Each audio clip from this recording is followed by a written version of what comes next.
Going live. Let's see what the stats look like. Okay, my mic is working, so that's a plus.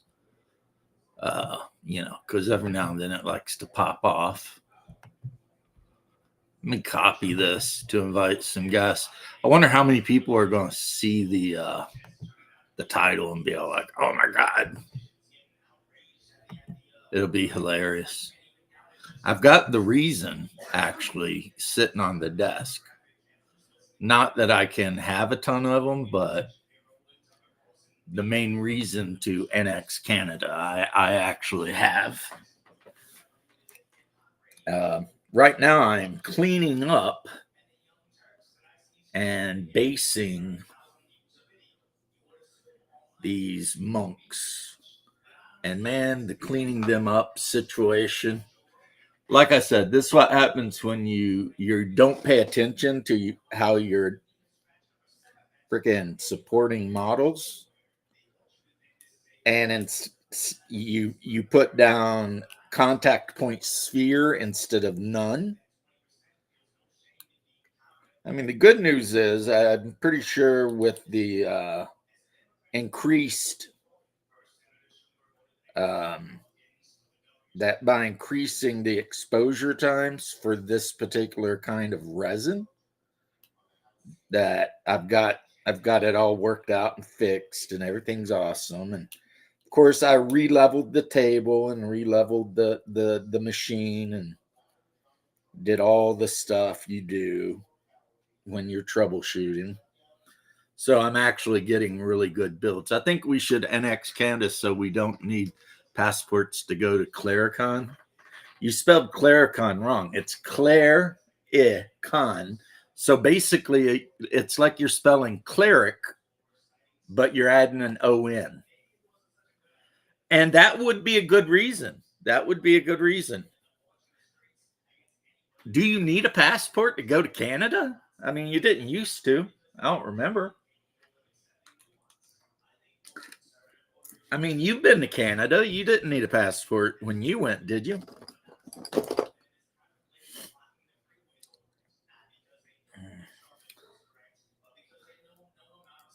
So, even though I don't know that we'll ever use miniatures with the L5R game, I have printed out a bunch of samurais and monks and whatnot.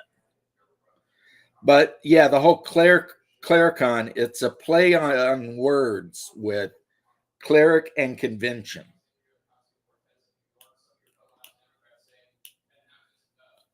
And now you know. And as your older brother, it is my job to help you know things so that you'll know things. So there you go.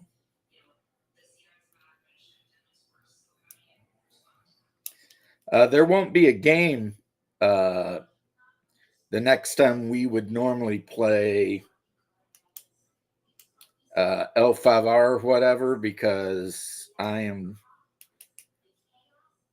probably going to a wedding. I'm not going to be gone long, but if I don't go, there would be some people with broken hearts. Are we going to play L5R again? If everybody wants to. I mean, so if you really want to play L5R again, then you need to be on top of it with the other players. And make sure they're on board. I mean, otherwise, the next game I was thinking about running would be Epic Tauslanta or Baptism of Fire. And I know there are some people at the table who don't want to play Baptism of Fire, and I hate to say this, but quite frankly, I'm willing to lose a couple of them because that's how much I want to play Baptism of Fire. So if a couple people are so offended by whatever, the blatant religiosity of the game or whatever, that they just don't want to take part in it, that's 100% understandable and fair. But yeah, I'm not going to let other people dictate the game that I run wholesale like that, especially when it's a game that I've wanted to run for so very long. But well, like I said, your vote counts mightily. And if you get the other players on board with it, then it'll happen. Otherwise, like I said, I have hundreds of games. I need to actually get rid of some of them. Been trying to. I mean, if you guys aggravate me enough, like I said, I'll make a bunch of civilians from the Free League Twilight 2000 game. I'll just make a bunch of civilians, and that'll be your characters. But you'll be there during the war. Been wanting to play L5R for years. Well, you can keep saying that, but telling me that doesn't matter. I mean, it does, but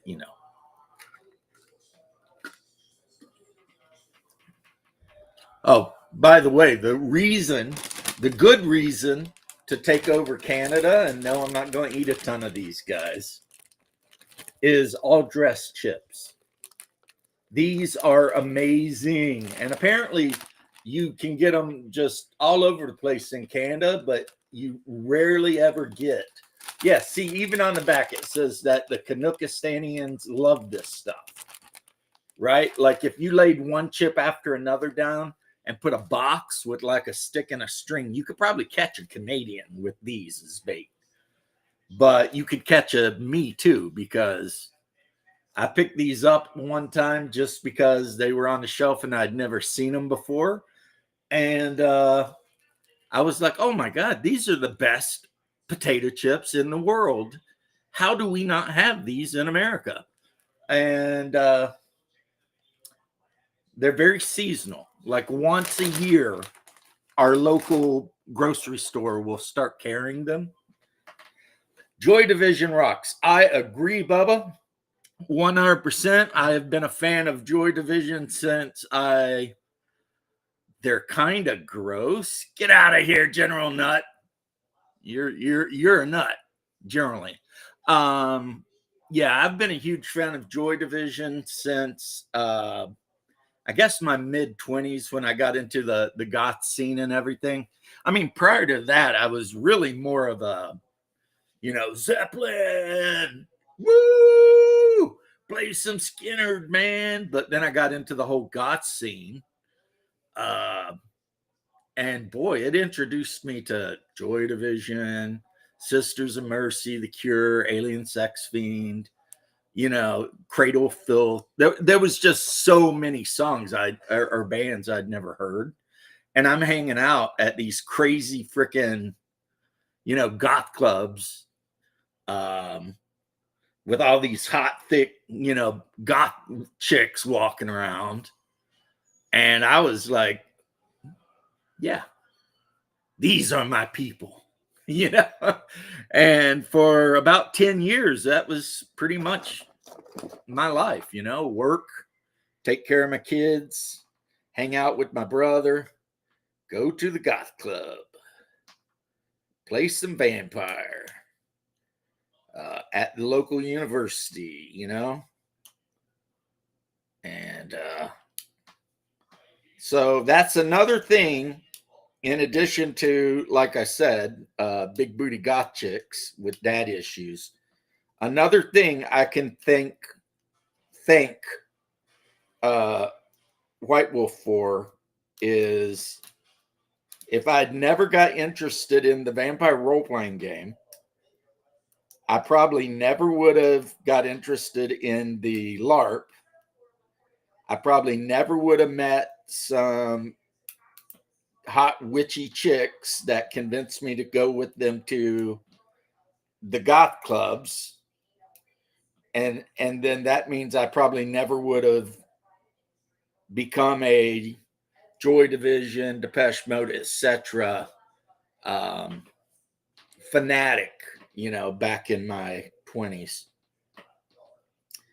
So you see how everything is connected?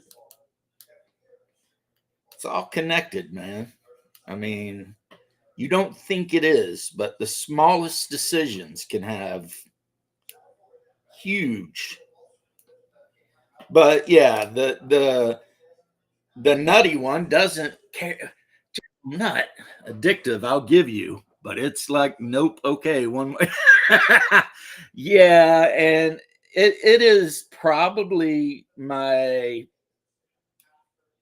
second favorite thing from Canada would be all dressed chips. My first favorite thing from Canada would probably be Nickelback. Happy Tuesday, Daniel Barry. I hope you are having a wonderful week so far. And and I hope that your week keeps just getting better. That's what I hope. And that's what I could even say, I'll pray that. And I hope if you're a non religious person, you won't be offended, because praying and hoping are the same thing, except when you hope, you're not actually asking for intercession. You're just hoping things will be good. I've got two things to say. If you pray to God, then maybe that's better than just hoping the universe will just work out for you. What's your two things to say? One, I introduced you to Depeche Mode. When I brought that Depeche Mode tape home from high school. Oh, Violator, I think. Mm-hmm. And two, we have to thank BRC for getting us into White Wolf. Yep, it was BRC who did get us into White Wolf games. With Werewolf. Yep, it was Werewolf. I played a Silent Strider the first time. I remember that. I tried to do my show. I tried to do my show. Super high winds, and my internet was acting like crap. So I had to close it out using the Wi-Fi from Rush is clearly the best band ever to come out of the world, and they are Canadian. General Nut, you must be one of my northern Canuckistanian brothers. I'm going to say it. I'm just going to go out on a limb here, and you can correct me if I'm wrong and tell me I'm wrong, but I'm going to go ahead and say you must be one of our beloved northern neighbors. I want to know what when I say beloved, I know right now there's a lot of tension and everything, but hey, there's left. No, if you are Canadian, we will never try to annex you or be mean to you. Yes, the tariff situation is messed up, and that's something we'll have to work out. But if anybody ever attacked you guys, the U.S. would have your back, no questions asked. Yeah, we're your best border fence you've ever had. Now, I want to know one thing. Why does everybody think it's cool to hate Nickelback when they're a great band? That same thing I've been asking. But how are you doing, Left? Good. Don't tell me you're on the Nickelback hate train, Left. Nickelback sucks. You know what? You shut your whore mouth. He's not on the Nickelback hate train. I've never made it as a wise man. I couldn't cut it as a poor man stealing. Rush is pretty awesome, though. YYZ is awesome. Well, that's just where Neil Peart proves beyond a shadow of a doubt. Look at this photograph. Every time I look at it, it makes me laugh. I've got that, but it's a guy on another guy's neck that couldn't breathe, and it does make me laugh. You know what?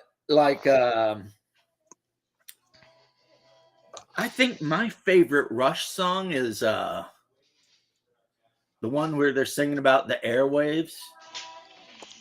I like Salesman. Salesman is good. Trees is good. Man, they have so many good songs. It's hard to pick. But the one I'm talking about, I don't even know the words to it, but it's like, Airwaves. Huh? Airwaves. Airwaves. Yeah, I love that song. It's a great song. I have nothing but apathy for Nickelback and Rush. I mean, When we Bubba, were younger, we Bubba, hated it. you're my bro. So you have all the apathy you want.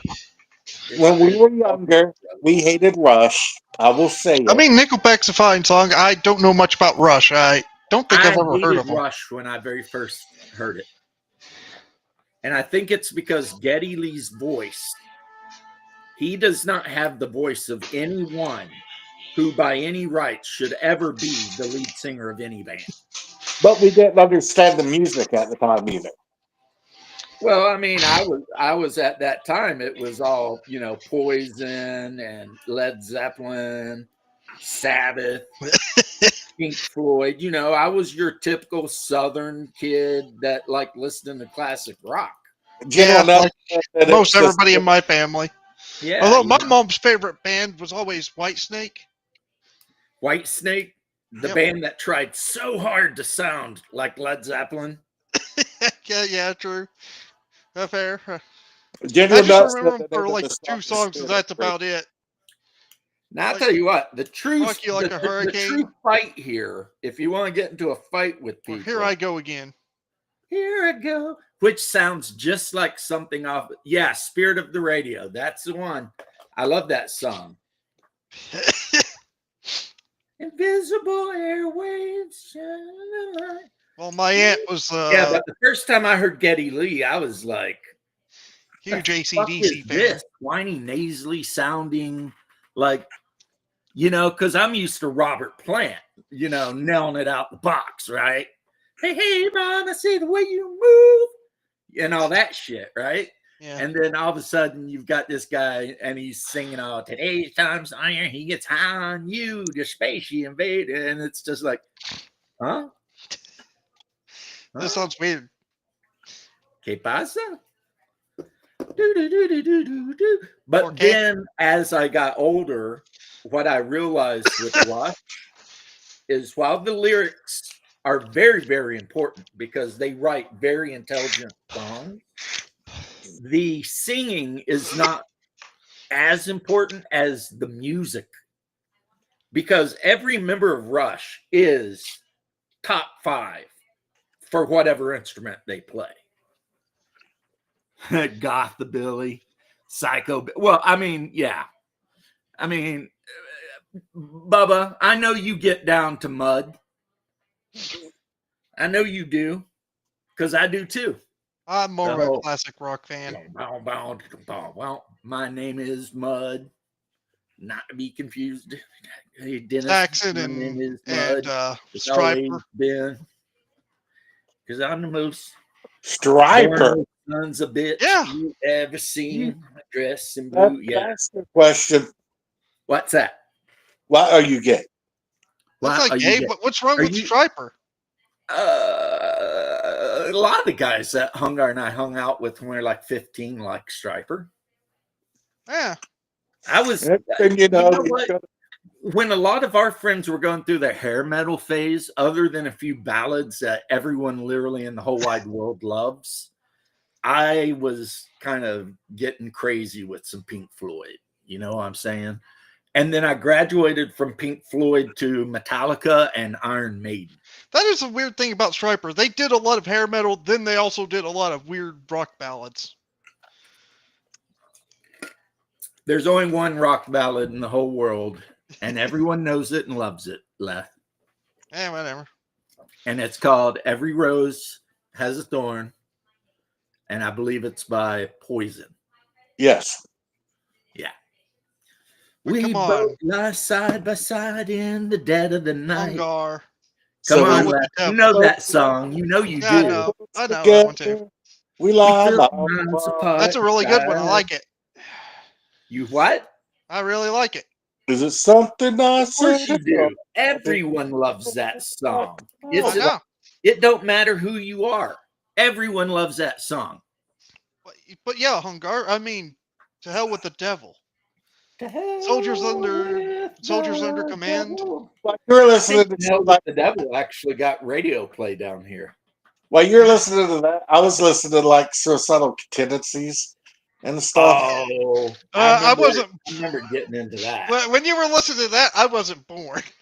Yeah. All I wanted was a Pepsi, and she wouldn't give it to me. I'm not crazy.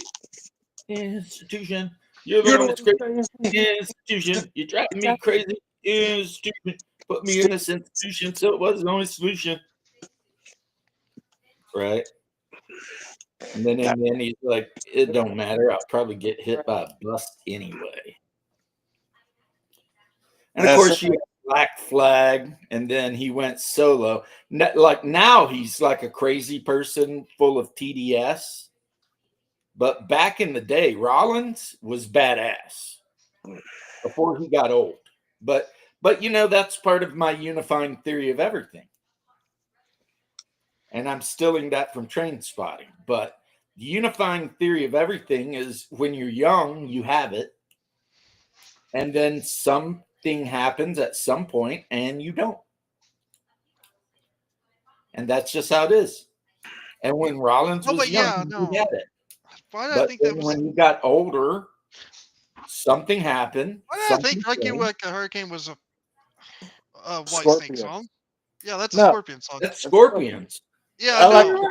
I like to sing it with a German accent because they're from Germany. Rock you like the hurricane.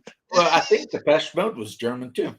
Okay, Yeah, but the I best know. mode is actually I know good. I've heard 2 White Snake songs. Or not but I Depeche can't Mode. They're remember British. now. I was thinking about the drummer of Def Leppard. Yeah. Okay. Def Leppard.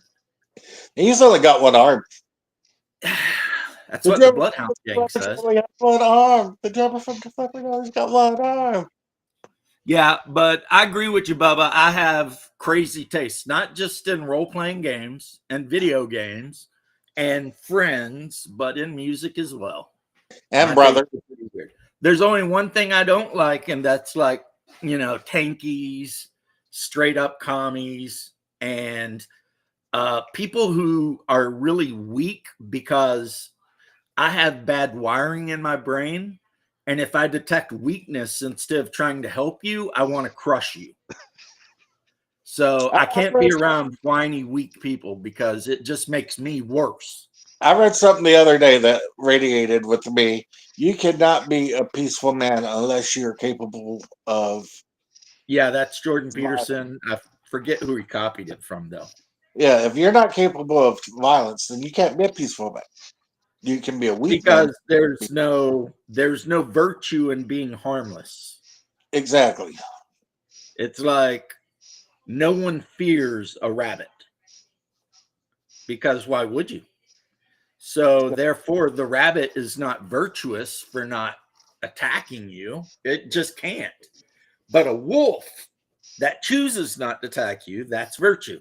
Now, unfortunately, I don't know if it's true or not, but I heard my wife listening to Benny Johnson today. I love Benny. I guess Jordan Peterson like sold out to the ADL and wrote an article where he said that saying Christ is king is anti-Semitic or something. Oh well, he sold out to that whenever he went and joined. What was it? Well, that was the story because apparently the one guy that used to call himself the God King quit. He's no longer the CEO of Jeremy Boring. Yeah, he's out. Yeah. He's gone, and it's probably because they got rid of that black-haired girl that looked like a female Ben Shapiro. She did admit it. She did look like if Cooper. Ben Shapiro had a twin sister. Yeah, but she was funny as well.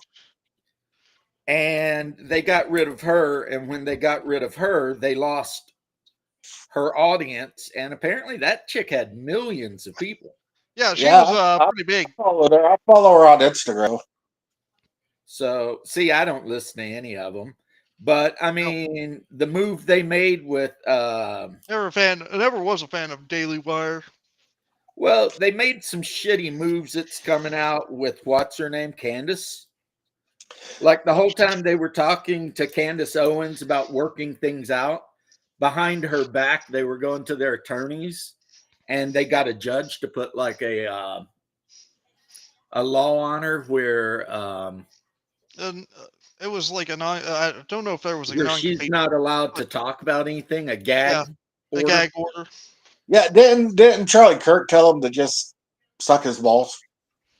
I don't know. I know Steven Crowder did. Oh yeah, Crowder. That's who I mean. Because they Steven tried to Crowder. get Crowder to be part of the network, and when he read the contract, he was like, "No, no, fuck, no And way." they offered him a lot of money. And he's like, "Nope." But Benny Johnson Well, said they he offered would him never join them. initially a lot of money, but really, if he accepted it, I could probably tell that he would probably hit the point where he'd be paying them with how much they were going to fine him. Yeah. And Benny Johnson said he'd never be a part of that bunch. Yeah. So, you've got your right wing on right wing violence going on. That's fine because violence solves everything. Yes. Do that, Bubba. Bleeker, how you doing, bro? Good thing I go to the gym. It is. It is. Let me ask you something, Bleeker. What's your gym music? Because we had a gym built into the station when I used to work at the department. And of course, everyone had their favorite mixtape. I know one thing I would put on there if I went to a gym. What? Black Hundredists or Black Hundreds. I'm not sure how you say it. It's a White Russian song about the Cossacks, I think it was. I like to listen to songs that really piss me off when I'm working out. So I listen to shit like Taylor Swift, but then I need inspirational songs. So I listen to like old World War II marching songs. Yeah, Erica. Either that or just On a mountainside, put You're amongst the the Best flowers, surrounded around. by bees. And her name is Erica. I'm odd. I don't listen to music when I work out, but I did start listening to audiobooks when I'm jogging. That is excellent and efficient use of your time, my good man. Good use I of time. don't run. First off, when I was in the Army, I was a good runner. 2 miles, 13 minutes was about, actually, that was my best time, but it's always in that neighborhood. But the first thing they drill into your head at Fire Academy is you never run. Like if the saying is, if you see me running, you better be running too. Because, but you never run on the fire ground because you could fall over and hurt yourself, trip on something. So you always have to be. So I just don't run. Plus, I'm 50-something years old now. Getting ready, guys, to have a birthday, and I'll be 54. Technically, I already had a birthday. Now it's weird because when I went into the firefighting and for the wildfire firefighters, we had to do a run. But Well, it that's was forestry, though, man. Forestry versus residential or commercial, totally different. Seek and Destroy by Metallica. That is a great song. yeah, it was easy though. It was a mile in under 15 minutes. Oh, that's like the And I Air was Force, like, okay, man. so I walked part of the time. I did the dog trot where you walk for a little bit, run for a little bit, walk for a little bit. Didn't even get tired. Dude, you should be, your average normal kid. Well, maybe not today because, how unhealthy all the kids are. But back when we were kids, a 15-minute mile, that's like a brisk walk. Yeah. That's not even running. But yeah, Seek and Destroy, that whole, the album that Seek and Destroy came off of, I think is still their best album. Is that Ride the Lightning? No, it's the one that had like the bloody hammer on it. Oh, Metallica? Yeah. I can see it in my head. And it had a lot of remakes like Green Hell. Garage Days Revisited was the best album. This one was like their first one. How you doing, Jose? I hope you're feeling okay. I know you've been working real hard. But that was when Metallica was at their most angry and hate filled, and they were making the best Metallica. You know what I mean? Like by the time you get to the Black Album and anything after that, the rule that I mentioned earlier kicks in, and they don't got it anymore. You know what I mean? Yep. But no one should be mad. It's just like you're not going to get that kind of raw thrash speed metal angry music If out you're of a a big, bunch of 50-year-old multimillionaires yeah, that are, married to beautiful wives and have families and are happy, and the only thing they got to worry about is, whether they're going to have, lobster with their steak for dinner. yeah, That kind of lifestyle is not conducive to metal. yeah. What do they have to be angry about? Exactly. And all the best music, in my opinion, comes from depression or anger or both. Yeah, I mean, there has to be an emotion. I mean, look at even Dolly Parton. One of her best songs, Jolene, is all about her, you know, get what she did end up throwing down with the woman that she wrote the song about. But it's pure sadness because she loves her husband and she's feels like shit because, this evil redheaded woman is getting ready to take him. And so she's basically begging this other woman, please don't take my man. I mean, that is some emotional shit right there. You know what I mean? yep. Yeah, it was their first album that they officially released, General. Well, Uh, I'm going down top, bro. and I'm not saying later Metallica albums weren't great because some of them were, like, Ride the Lightning, obviously, Master of Puppets, obviously. But it's like, Sometimes there's a little bit of a dip of quality. It happens. it's what I said. You can't make angry, angsty, thrash metal music when you're 50 and a multimillionaire living in a mansion with Bentley in the parking. You just can't do it. It's like punk rock. You Like can't they, make good Manufactured, punk and rock if everybody you're knows it. rich. like they say in France, Assalamu alaikum. Alaikum assalam. I'll see you guys See how later. they are. But yeah, man. So yeah, I absolutely do love these chips. I'm not going to eat on a live stream though, because just in case some of you got that weird disease that Max has, where hearing somebody chew makes you want to go into a murderous rage. I never really bother me all that much. It might get slightly annoying if it's really loud, but yeah. Yeah, it don't bother me either, but apparently there is a condition out there where people literally lose their shit if they hear, too much chomping or whatever. But if the devil invented heavy metal, imagine the level of malign to invent trap music. I don't listen to trap. I mean, I listened. My niece was like, "You should listen to Kendrick Lamar." So I listened to a couple of his songs, and I was like, "Okay, I guess." To me, Kendrick Lamar sounds like Snoop Dogg Part 2. Of course, they did both come from the same area and everything, so no surprise there. But um, when I listen to rap, I tend to listen to old rap. I'm I'm not much of a talking, rap person. yeah, some people aren't. My mom hates rap. She thinks it's like not even music. I used to really hate country. Now I don't hate it. Oh, I love old style country music. A little Dolly, a little George Jones. I just had to find the style I really liked. It's just that. I mean, if you consider Gordon Lightfoot country, then I mean, guilty is charged over here because I loves me some Gordon Lightfoot. That is a fact. And even though everyone always says Sunshine or Edmund Fitzgerald, my favorite song is If You Could Read My Mind. I think that's the name of the song.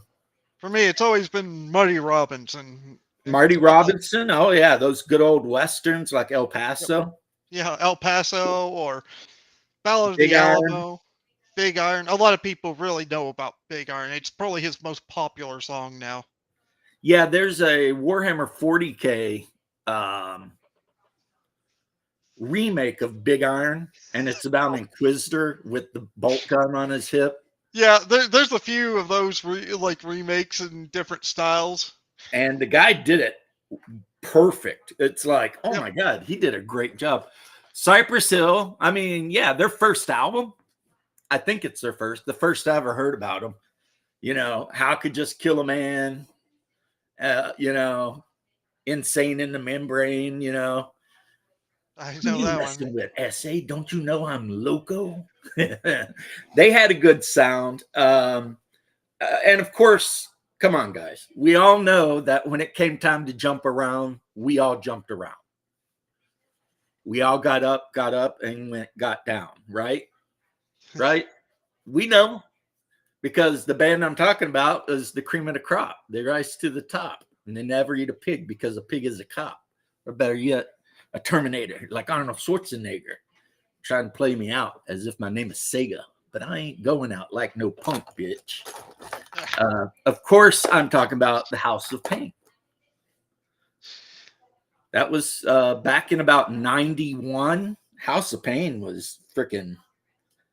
I had a buddy. I was in the Army at that time, and I had this buddy that was from Austin, Texas, and he was big time into the whole rap game. I like Chris Cross's one, like actual. Okay, first off, there's two Chris Crosses. We gotta be clear on that one because the one Chris Cross did, I keep forgetting we're not in love anymore, and I love him. But then jump, jump. The Daddy Mac will make you jump, jump. That shit's just catchy. Now my workout music was CNC Music Factory, and a lot of the guys at the station were like, "Where are you?" But I don't know, man. That How about CNC Music Factory, their first album, I think only album, that shit is just if you're going to work out, you're going to get on the treadmill or something. the Touch? I don't even know what that is. Oh, you haven't heard Stan Bush? I guess it was, I guess, most famous for being in the Transformers movie. Yeah, I've never watched any of those movies. Well, fair enough. I mean, But not because I feel like I'm better than anyone, just eh, one of those kids died not long. I mean, and we all loved Humpty back in the day. It didn't matter. You could be a guy that only ever listened to country music, but when the Humpty Dance come on, it'd be like, stop what you're doing because I'm about to ruin the image and the style that you used to. That was back when rap could be fun. It wasn't always about check out my bling and my mouth full of bullshit and, whatever. It was just about dancing and having a good time and, okay, you want to know my favorite rap song? yes. "Good Day" from Ice Cube, but sung by Hank Hill. Um, Today was a good day. Yep, I've heard that by Hank Hill. But you surprised me for a second because a band from our home state actually did a song, but it was actually called "We're Going to Have a Good Day," and that would be what's their name? Nappy Roots. Ah, They're actually further away than your area. They're more like Paducah. oh man, way down in Paducah, huh? Yeah, but they kind of got their thing when they went to university and and they were doing a little bit of their. doing I a think I've little bit of been to rapping, and Paducah people were like, once. "Damn, these guys are pretty good." Didn't really care for Paducah, really. Well, no one likes Paducah. No. Plus, it's where Grant beat the Confederates for the first time in the Battle of Paducah. So, bleh. One of my teachers used to live there, and he showed his kids home movies from there. Yeah, Paducah is terrible, man. You might as well live in Indiana. I know. It's like, what's up? Yeah. But Nappy Roots was from around that area. And one thing I can say about them, if you watch any of their interviews, those guys love Kentucky. Like, love Kentucky. Like, they're always talking about how much they love Kentucky. So I respect it because Yeah. I love Kentucky too.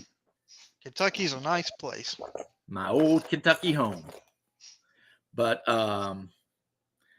they did a song and it's like, we're gonna have a good day. And ain't nobody gonna cry today. Cause ain't nobody gonna die today. And everything's gonna be okay. Yeah. And then it just talks about going to the park and grilling and dropping all the gang war shit. It's, you know what? It's like I've said this before, Bleecker. The older I get, the more people that I used to listen to and shit like that die. And I'm always like, holy shit, that dude died. And then I remember that dude was like 30 when I was like 16, and I'm 53. So it's like, that gotta be like 90. Hopkinsville, Kentucky. Look at that. Kentucky represent. We had Bubba in earlier. I don't know if he's still around, but he's, Hopkinsville's right. not that far from. We got the Commonwealth. Pretty sure that's not that far from where I live.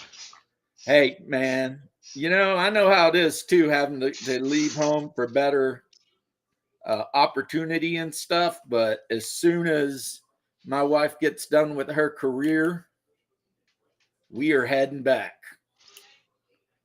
so that I can be around all my family and kinfolk and all that.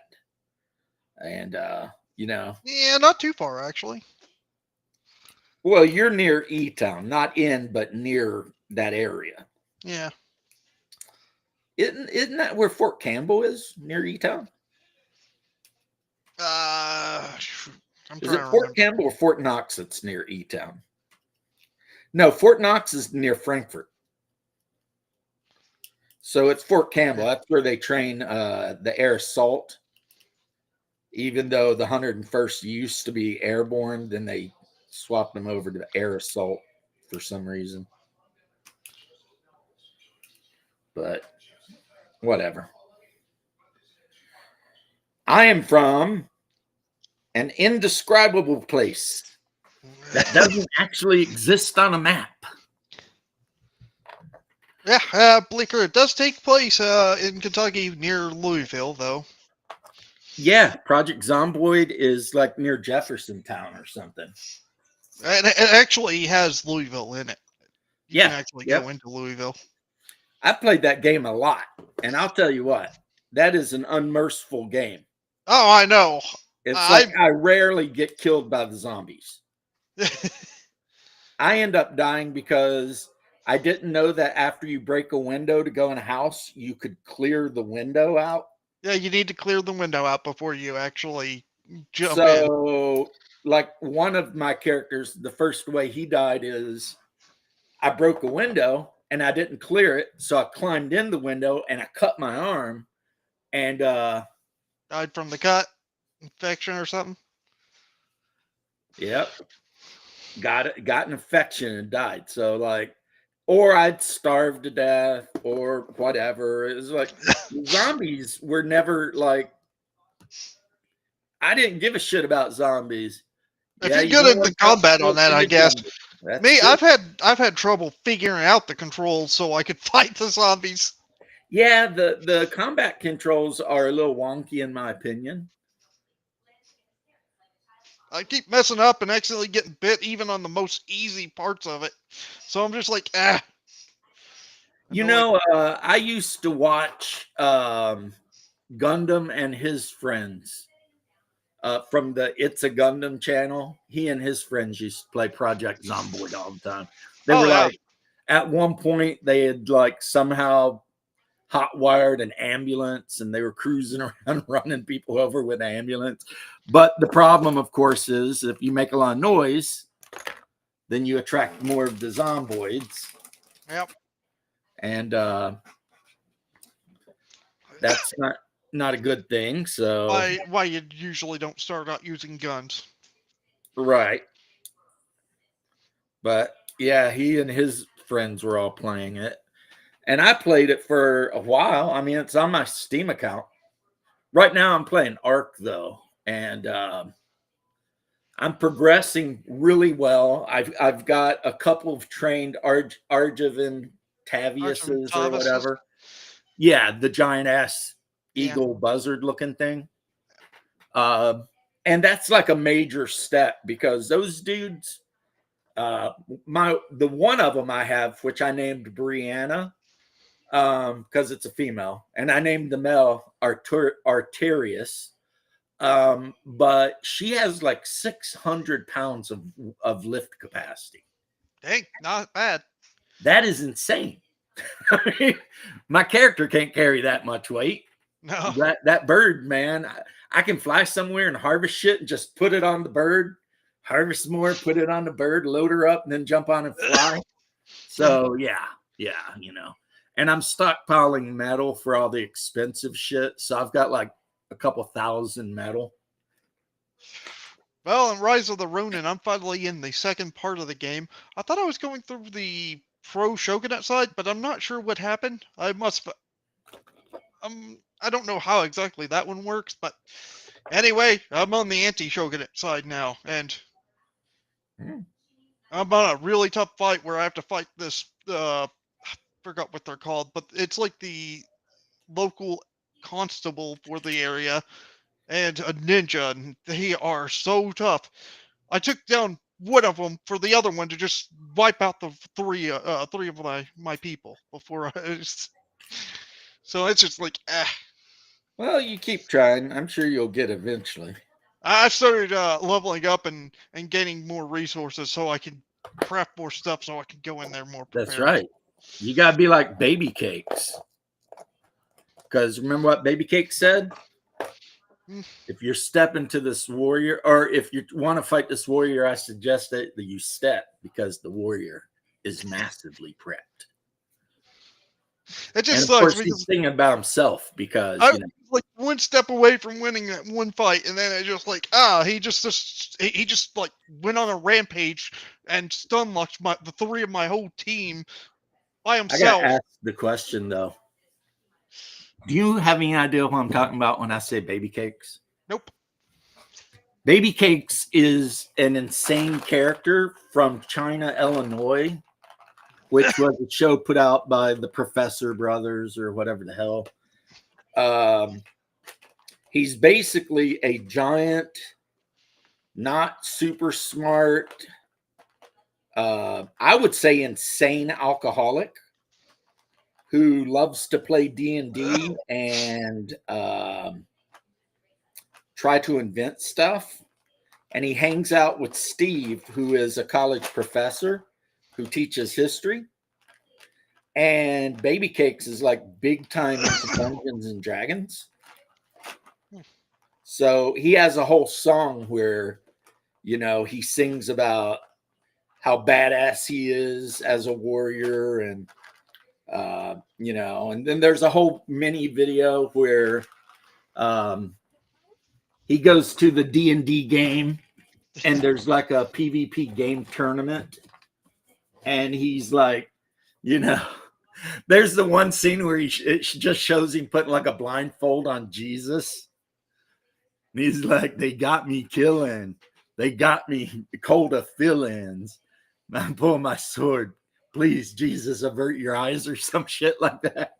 Because he's killing all the other players, right? 10s and 20s, fucking, you know, and he's going off. And in the end, it comes down to him and the one girl at the game tournament. And he thinks about letting her win on purpose just to like try to get her number or something. But then when it comes down to it, he was all like, no. And he kills her. And then he's like, tries to talk to her and she just flips him off. So he runs, like, he runs away crying, even though he's like, I don't know, 25.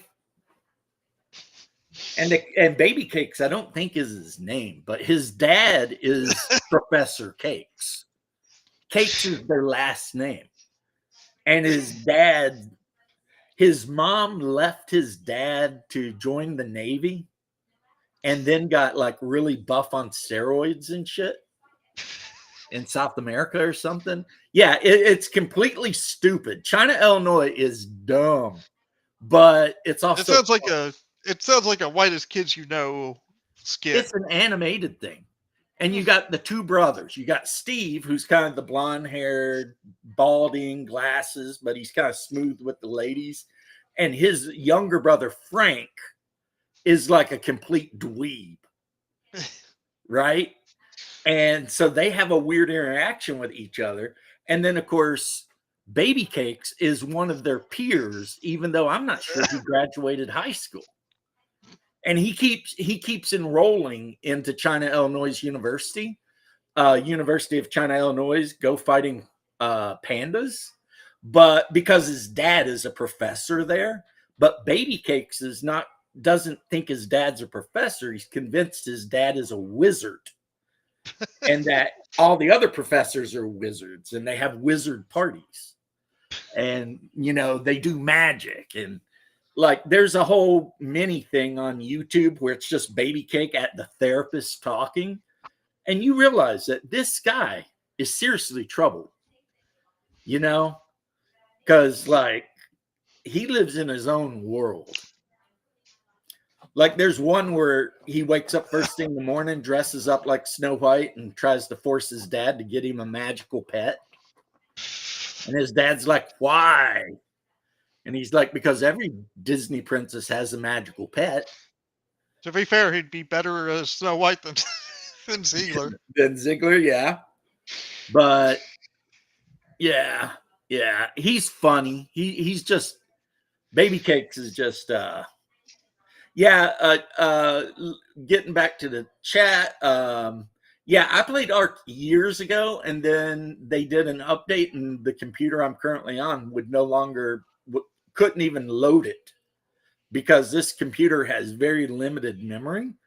But I got another one dirt cheap. I saved up for it. It was a dirt cheap computer, but it's like 10 times this one because you know how computers are.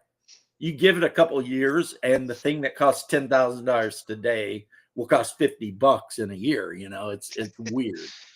And so this computer's got a Ryzen chip, which is the equivalent of an i7-10 core. It's got some kind of badass AMD 42 something graphics engine, a terabyte SSD.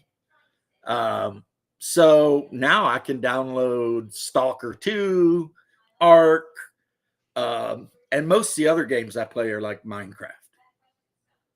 But I haven't downloaded Stalker yet because Ark. I might need to get myself a new hard drive. But Stalker. Apparently 6 terabytes wasn't enough. How much? 6 terabytes? You need to delete some porn, dude. It's not porn. Yeah, you got that one folder there that's like homework. It's Yeah, I see how it is. Actually, it's more probably the movies and the TV series I just put on my computer, plus the games. Yeah, I've never put movies, TV series. I've never put any that kind of media on my computer. I don't like streaming services, so I just do that. I download and watch it on the two things on my computer is my Skyrim is modded to 2 terabytes. Yeah. Yeah, that's another thing, mods. Like Shauner, when he was still alive. I hope he's resting in peace. He had been playing Skyrim for 14 years straight. I couldn't do that, no. He was running that game with like over 100 mods. I'll play games on and off a bit, but I never play anything that long. But that was Shawner. When I met Shawner 15, 20 That's a years ago OCD level crazy. on the internet, he was talking about Traveler. You know what role-playing game he was talking about the day before he Traveler. died? Traveler. I mean, that dude was just, you know, some people didn't like him. I myself loved him and miss him. Yeah, he seemed like a really good guy whenever I talked to him. I mean, he could be. It was the thing. It's like if he didn't respect you or like you, then he'd be a dick. And that happened a lot more than I wished it would. Fair. You know, because somebody would say something and or they'd get mad because he had this rule where if you didn't have a channel with videos on it, he would just instantly block you anytime you came to like his live streams because That is a little bit he weird. lived by this weird rule where if you didn't have a channel, you weren't a game creator, blah blah blah, he didn't give a shit what you had to say about anything. And that pissed a lot of people off. Like people took it personally. Maybe because I did at that time have like 1,000 videos, it didn't bother me. But a lot of people took that personally. Now, I'll tell you this, General Nut. I have never played Skyrim. It's okay. The One of my closest favorite. I've ever got to playing Skyrim is Morrowind and Elder Scrolls Online. Oh, Daggerfall's really good, and you can play it for free completely. You can play Elder Scrolls Online for free. I thought you still had to pay for that at least one time. Maybe. You could be right. I'm not, you know, it's not worth arguing about. But I still have, I logged into it not long ago. I played The it. server actually had quite a few people playing, which was surprising. Yeah, there's still And people my playing it. character's still on there, so I was running around as a dark elf dragon knight vampire. Even though they nerfed the shit out of me. But to be perfectly fair, I needed to be nerfed. I heard that was pretty powerful. Yeah, it was that combination of abilities had to be nerfed for the good of the game. And I've already been in one game where they buffed a character to the point, hey, what's up, Cody? How you doing?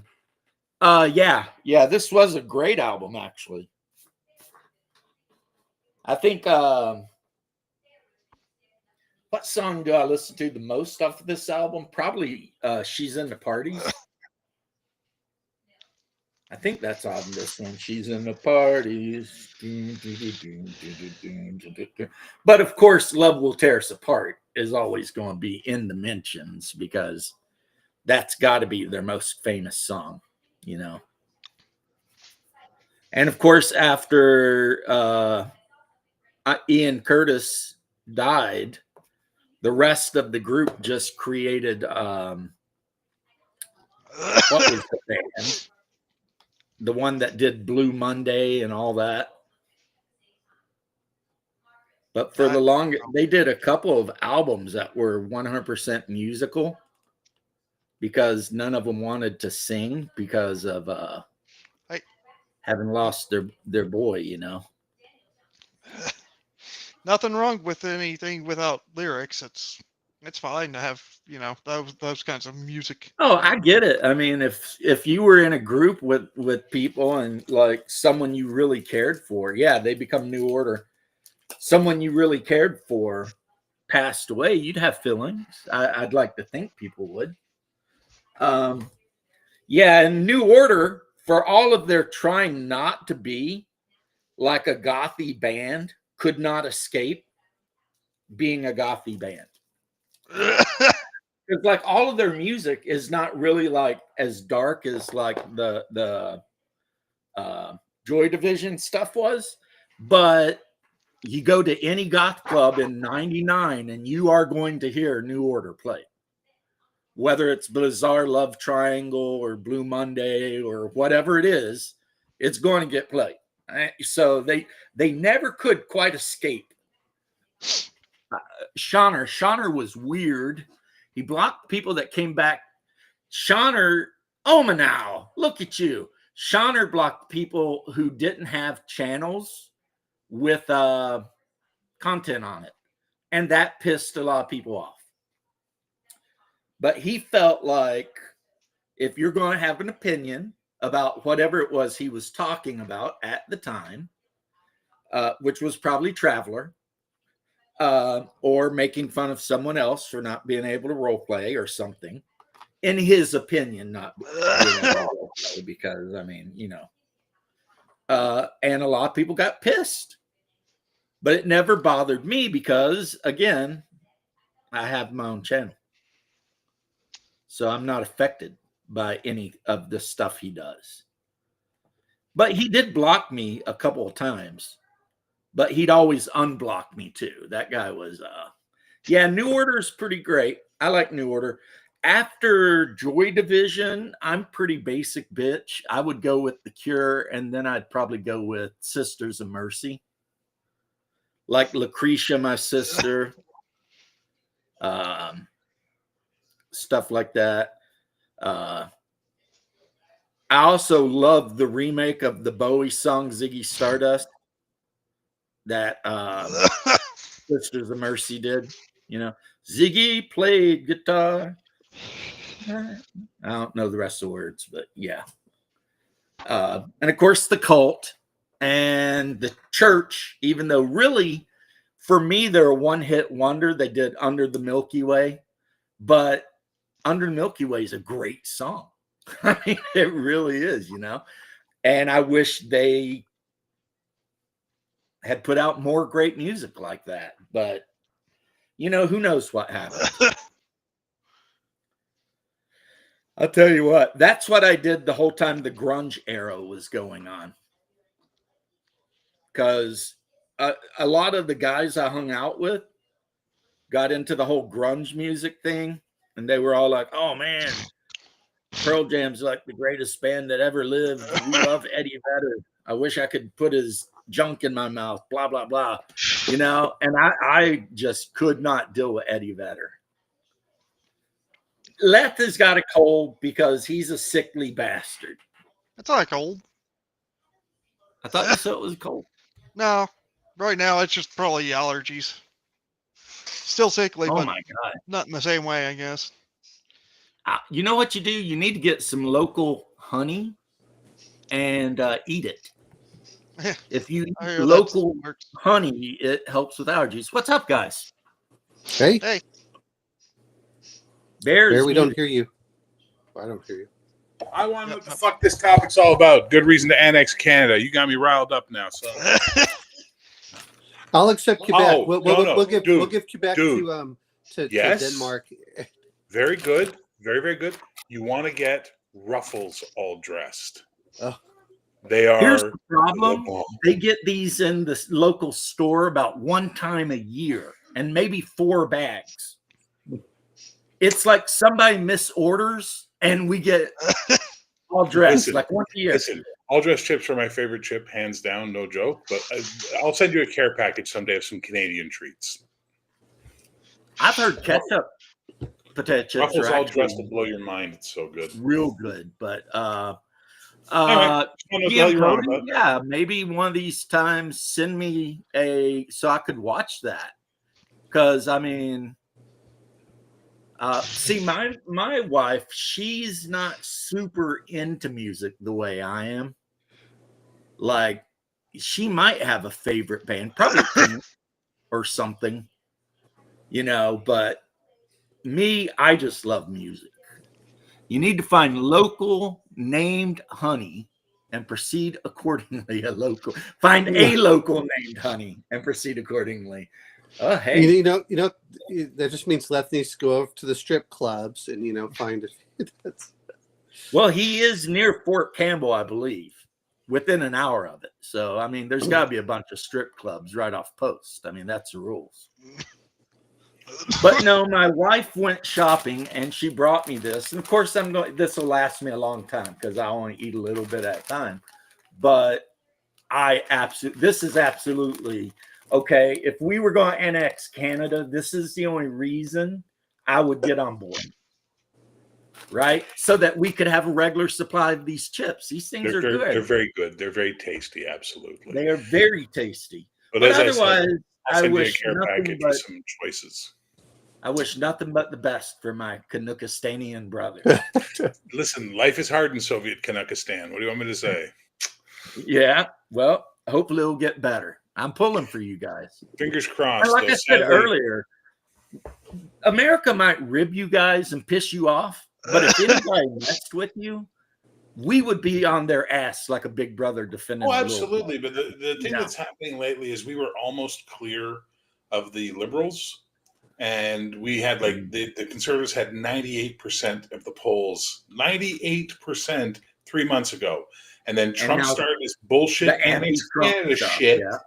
And now we're into this fucking nonsense where it's like neck and neck now between the new prime minister. What? And what happened with Pierre Polyev? What have you pronounced that last name? Pierre Polyev is still there. He's still in the No. What I'm saying is just why he dropped so much in the polls. It just seems like he feels kind of weak. Because listen to all the words that come out of my mouth, Omanal. Trump started talking about annexing Canada, and that caused a fueling of Canadian pride amongst the stupid.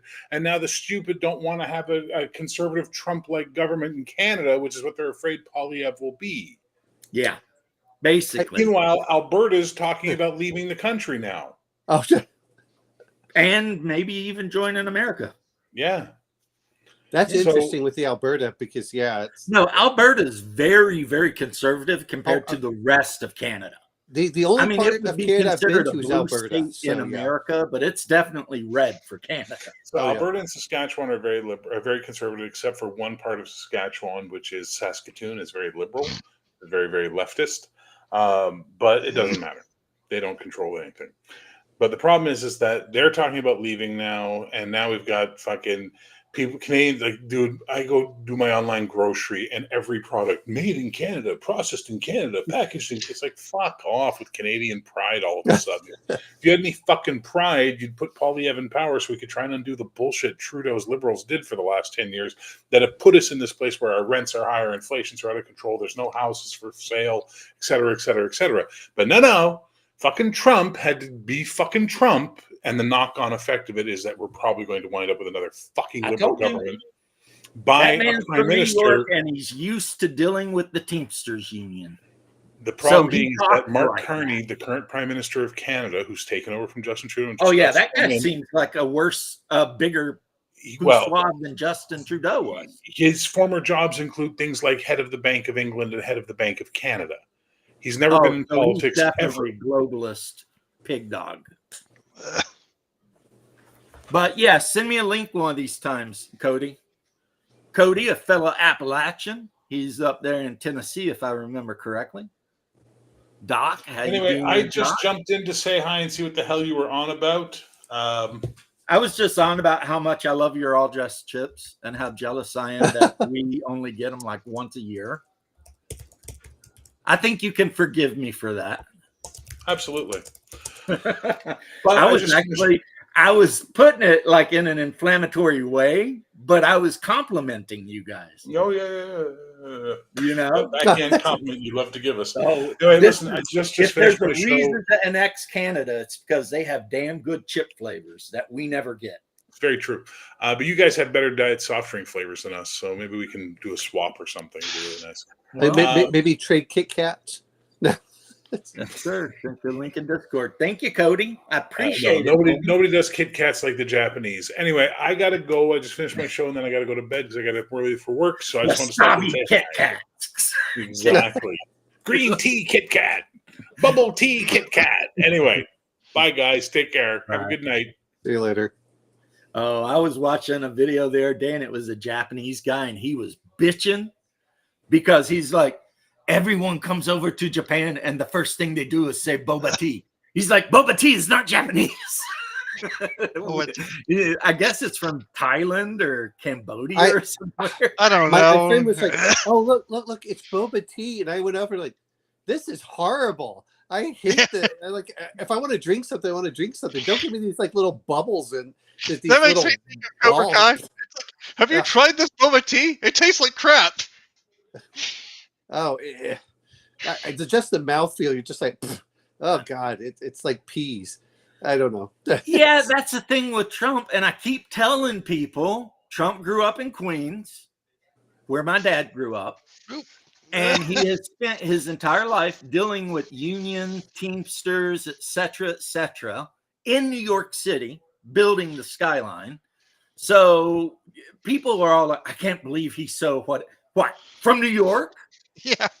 He's from New York. That's how he's going to be. He's going to troll you. He's going to talk shit, and don't show any weakness, because I mean that shit is just not allowed. Well, now people are mad at him right now because in an interview Trump said that in his experience, anytime Vladimir Putin gave his word on anything, he kept it. Well, that was also Clinton said that too, or Bush, one of the two. It's not like, you know, what gets me about the whole thing is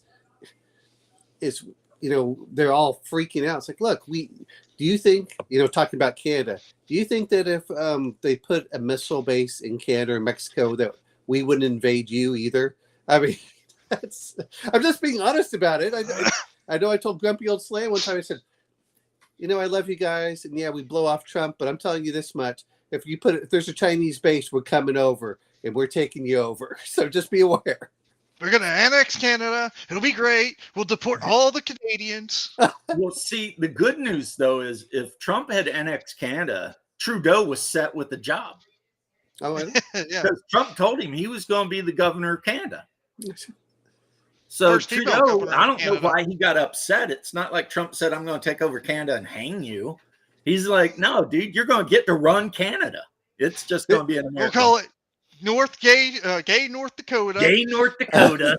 Trudeau's going to be the first female mayor of Gay North Dakota. Yeah, I mean, because Trump is a troll. And, he is, but what so gets no me... honest Canadian eats these. Listen here, Coco B. This is all I get. And I get it once a year. It shows up in my grocery store. Once a freaking year. Cut me a break. I love these. I don't know. It's like Girl Scout cookies for... you know, but savory. Oh yeah, those Thin Mints and those freaking. I mean, once a year, you buy all you can. Yeah, that is our resident weeb. But the guy I'm talking about in the YouTube video, he was actually tearing apart the new Assassin's Creed. Oh, God, but he is a Japanese man who lives in Japan, and he was just going off because apparently all the architecture looks Chinese, not Japanese, and like they got shit that they store the rice wrong. And I mean, and this guy being Japanese, he knew like every little detail. Yeah. What gets me? And what the F is this boba tea shit? He's like, we did not invent boba tea. We don't even drink it. What Sakaro Dice Twice or whatever, that was it's a really good rating on Steam. That's all Japanese. Like, why do we have to? You know, they always talk about cultural appropriation, but they can't get the cultures right. Oh yeah, that's like telling someone from the South they're a Yankee. That doesn't fly. The idea that what's his name, Kitsuki or whatever, even existed. Oh, you mean Yasuke? Yasuke is based on the writings of exactly one history guy who based it on one line of Japanese history and went freaking nuts with it. Nani? What? The reality is a black that guy in Japan, but if anything, or whatever was probably not a samurai. No, he was probably not 7 feet tall. No. He was probably something that whoever it was, Nobunaga or whatever, kept around because it was a curiosity. Yeah, because it was a black guy. And he probably never seen one. And he was probably, I mean, let's be honest. I've been to Asia. If you're 6 feet tall, you're like a giant compared to everybody else, especially during that time where they were starving. Yeah, like the actual Japanese historians, most of them are like, nope, that guy was never a samurai. But and the guy who said he was is a white guy too, from England. He's a British dude that just invented all this, headcanon, really. It's like Japanese fanfic. Yeah. It never happened. It's Yeah. kind of like you see the Asian movies and you see these samurais all running at each other with their katanas out. It's like the katana was a backup weapon. Yep. They Yeah, carry because it doesn't go through armor Yari. really well. The katana, and they can break, because regardless of what weebs in America think, Japanese still sucks because they had to create it from iron sand, and the folding doesn't make it stronger. The folding gets out the impurities. The silica. Well, here's the thing that gets Your me about average it. Japanese sword, if a European with a arming sword ran up and they crossed blades, your average wakizashi from back then or katana would break and be. Well, there are a few things. One is the katana, when they think about it, is represented by post, after they'd unified the country. That was one. So you're looking at what, 1700s, and if you look because the original sword the Japanese used was straight bladed, just like the Chinese Tai Chi sword. Well, no. What I'm saying is that it was a status symbol, and you don't need a great weapon, to break through armor, because no one wore armor after that period. That was one. But then the other part I'm going to correct you on once. Like the German Grossmesser. Yeah. And they had dueling manuals that had all these little inside tricks. Like if someone slashes at you, you step and put your blade a certain way, and they cut their hands off. Yeah. Which isn't a sword, though. It's a great knife. The Grossmesser. Because the knife making guild was outlawed from making swords. So they made a big freaking knife. And that's why it's called the Great Knife. Well, I mean, but there's so many. Only certain people could carry swords, but anyone could carry a knife. The peasants are all walking around with these freaking two-handed Grossmessers. Well, the thing is that most time you start looking at it, it's usually like bodyguards, the lance necked, and those guys which start getting banned. But yeah, people confuse like the different time periods. The one thing that people do forget is who was the number one manufacturer in firearms in the 1500s? The Japanese. Well, I know that they did love their firelock rifles and shit. They got them from the Portuguese and then the Dutch and of course the British, but they were the number one manufacturer of firearms, and then they got rid of them after they unified they unified the island. Japan. Yeah, that's what people forget about. It's like because the warring eras, the Shingoku Jikai, they call it. Shingoku Jidai. Yeah, the warring era. The warring states period. Anyone who's ever played which Shogun, is like 1,000 years of German history. Yeah. Well, anyone who's ever played Shogun, Jackson, today's topic right now, we're talking about Grossmessers, weebs, and the fact that katana were secondary backup weapons, generally speaking, that the Japanese preferred the samurai to fight with a yari or a bow. Yep. And they even have a saying called the arrow knows the way, because they would train themselves to fire the bow without consciously aiming. But they were aiming. It was just all subconscious. Well, the Japanese actually had to, adopt Mongolian tactics for a while to fight the Mongolians. Well, the samurai were originally horse-mounted warriors, horse archers, and they evolved over time. Well, a lot of stuff is when you start looking at the history. I know that you were talking about Legend of the Five Rings, I guess, earlier this week. Which we played the other day, and a lot of the players had a blast. Loved it. I like the Fantasy Flight stuff that they've done as far as the artwork and stuff. We played first edition. Yeah, no, you said that. I'm just saying I haven't dealt with it. I've only dealt with this newer stuff. I went, oh, okay. But here's what gets me. Have you looked at the 5e version and they're like, oh, avoid seppuku and the honor deaths? And I went, why are you playing Japanese if you're not including this crap? First and fourth edition, they give you rules that if you want the game to seem more realistic, don't let women be bushi. Oh, yeah. Well, no, but my whole point is that if you look at the Legend of the Five Rings, the Fantasy Flight version, which is fine, but they brought out a 5e version, and then they completely changed the setting that makes it nothing like Japanese, feudalism or Bushido or any of these things. I went, what? It's 5e, man. 5e sucks. I don't even bother with it. Well, But no, we played first edition, and like you said, you heard, so I put them through all these different challenges so they could learn how the game worked. Yeah. At one point, the Lion Clan Samurai Co. was Aijutsu dueling one of the other people and hit that person for 40-something damage with a boken. Yeah. I mean, non-lethal. Yeah. But, I mean, when you roll your damage and you're rolling like 6K2, I mean, and then 2 of those 6 dice come up as 10s, and you roll again and more 10s come up. It's like, wow. So, and I told the players, this can happen to you too. Monsters get exploding damage dice also.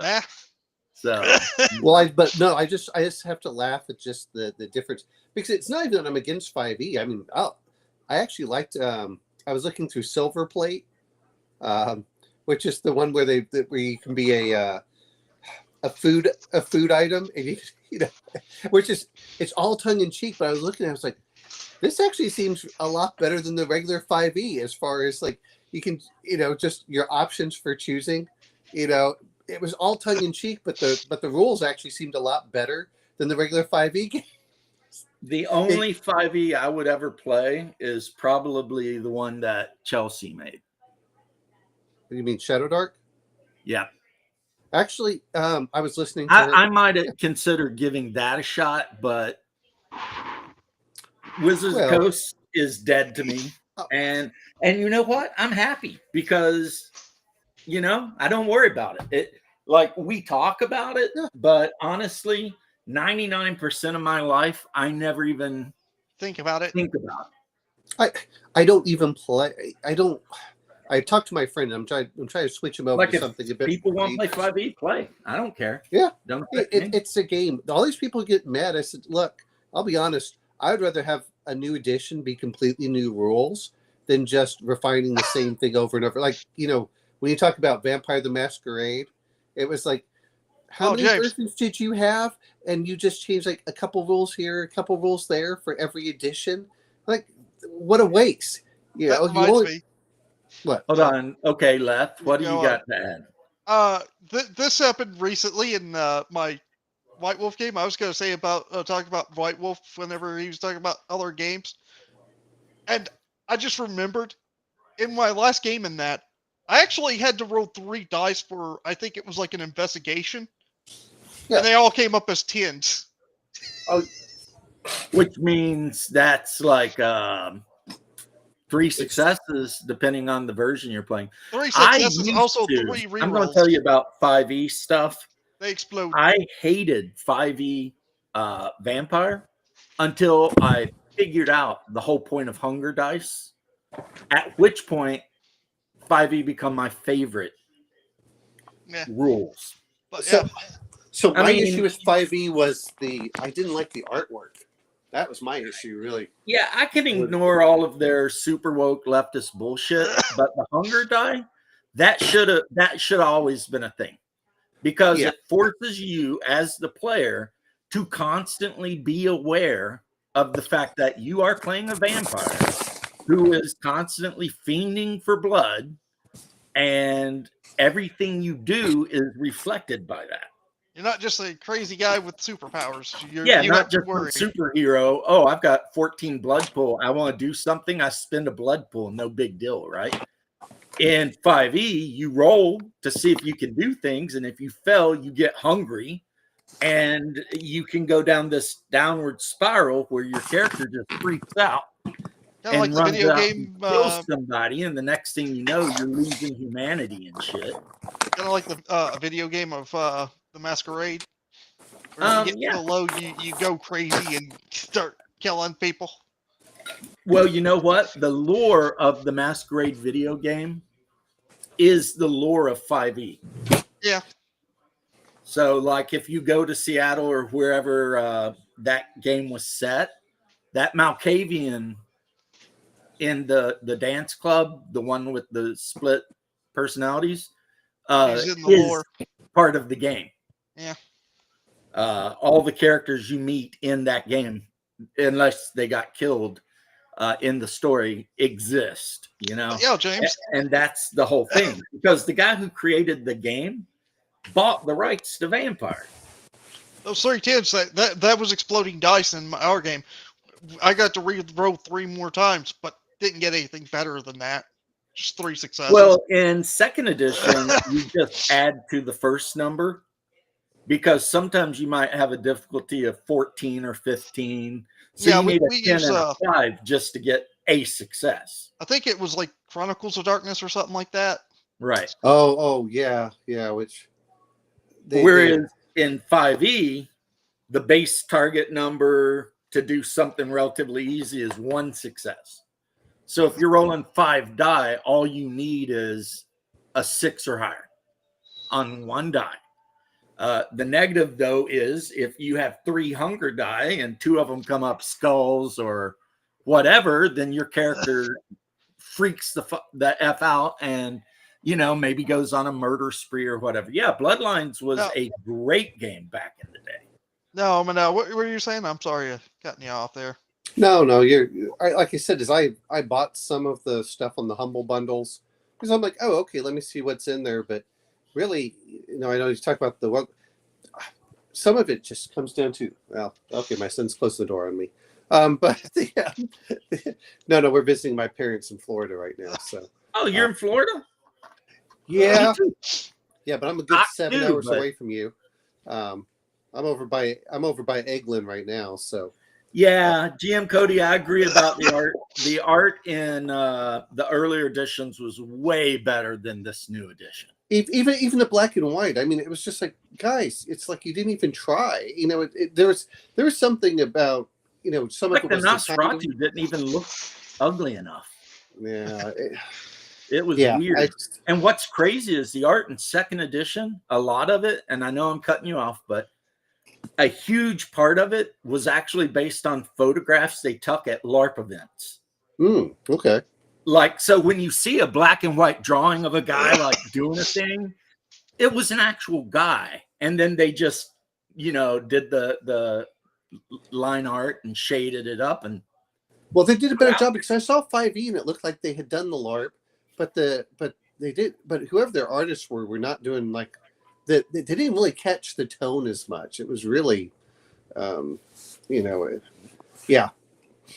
Jan, that is a deep philosophical question that reminds me of the Perseus's ship. If you replace every plank of a ship over time, is it the same ship? I'm not a Greek philosopher or even a very smart person, so I couldn't answer that. It was a ship of Theseus, not Theseus, not. I mean, Theseus, whoever, somebody had a ship and they're Greek. That's a question people have been asking for 3,000 years, homie. And I find it best not to worry about shit that you can never know. How many angels can dance in the head of a pen? People argued about that shit.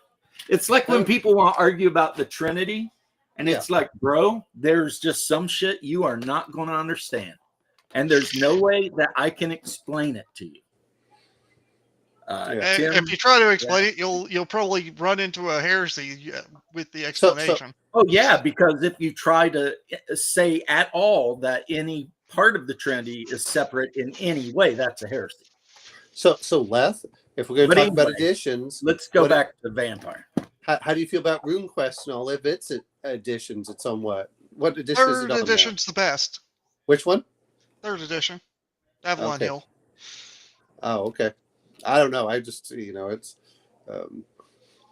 It's the latest edition of RuneQuest is like. See, crap. Cody knows what I'm talking about. They would go to these big LARP events up in like Atlanta. Used to be like the mecca for LARP. Atlanta was really the place, right?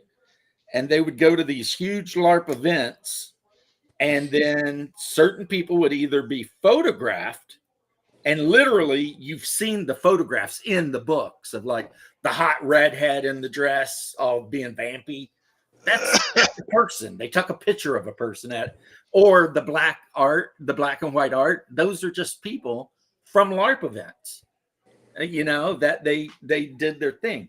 And honestly, it was pretty genius of them, because it was like all they had to do is get the guy in question and be like, hey, can we take a picture of you? Will you sign this release? Yeah. And the LARPer guys, if somebody had asked me back when I was in that scene, I'd have been like, Yeah. And then a book comes out, and all of a sudden you see, back when Yourself in it. buff DM James with my labret piercing and shit, my black fingernails. You guys don't cover anything in the philosophical field, or what subject do you guys solely cover? Right now, we're talking about role-playing games.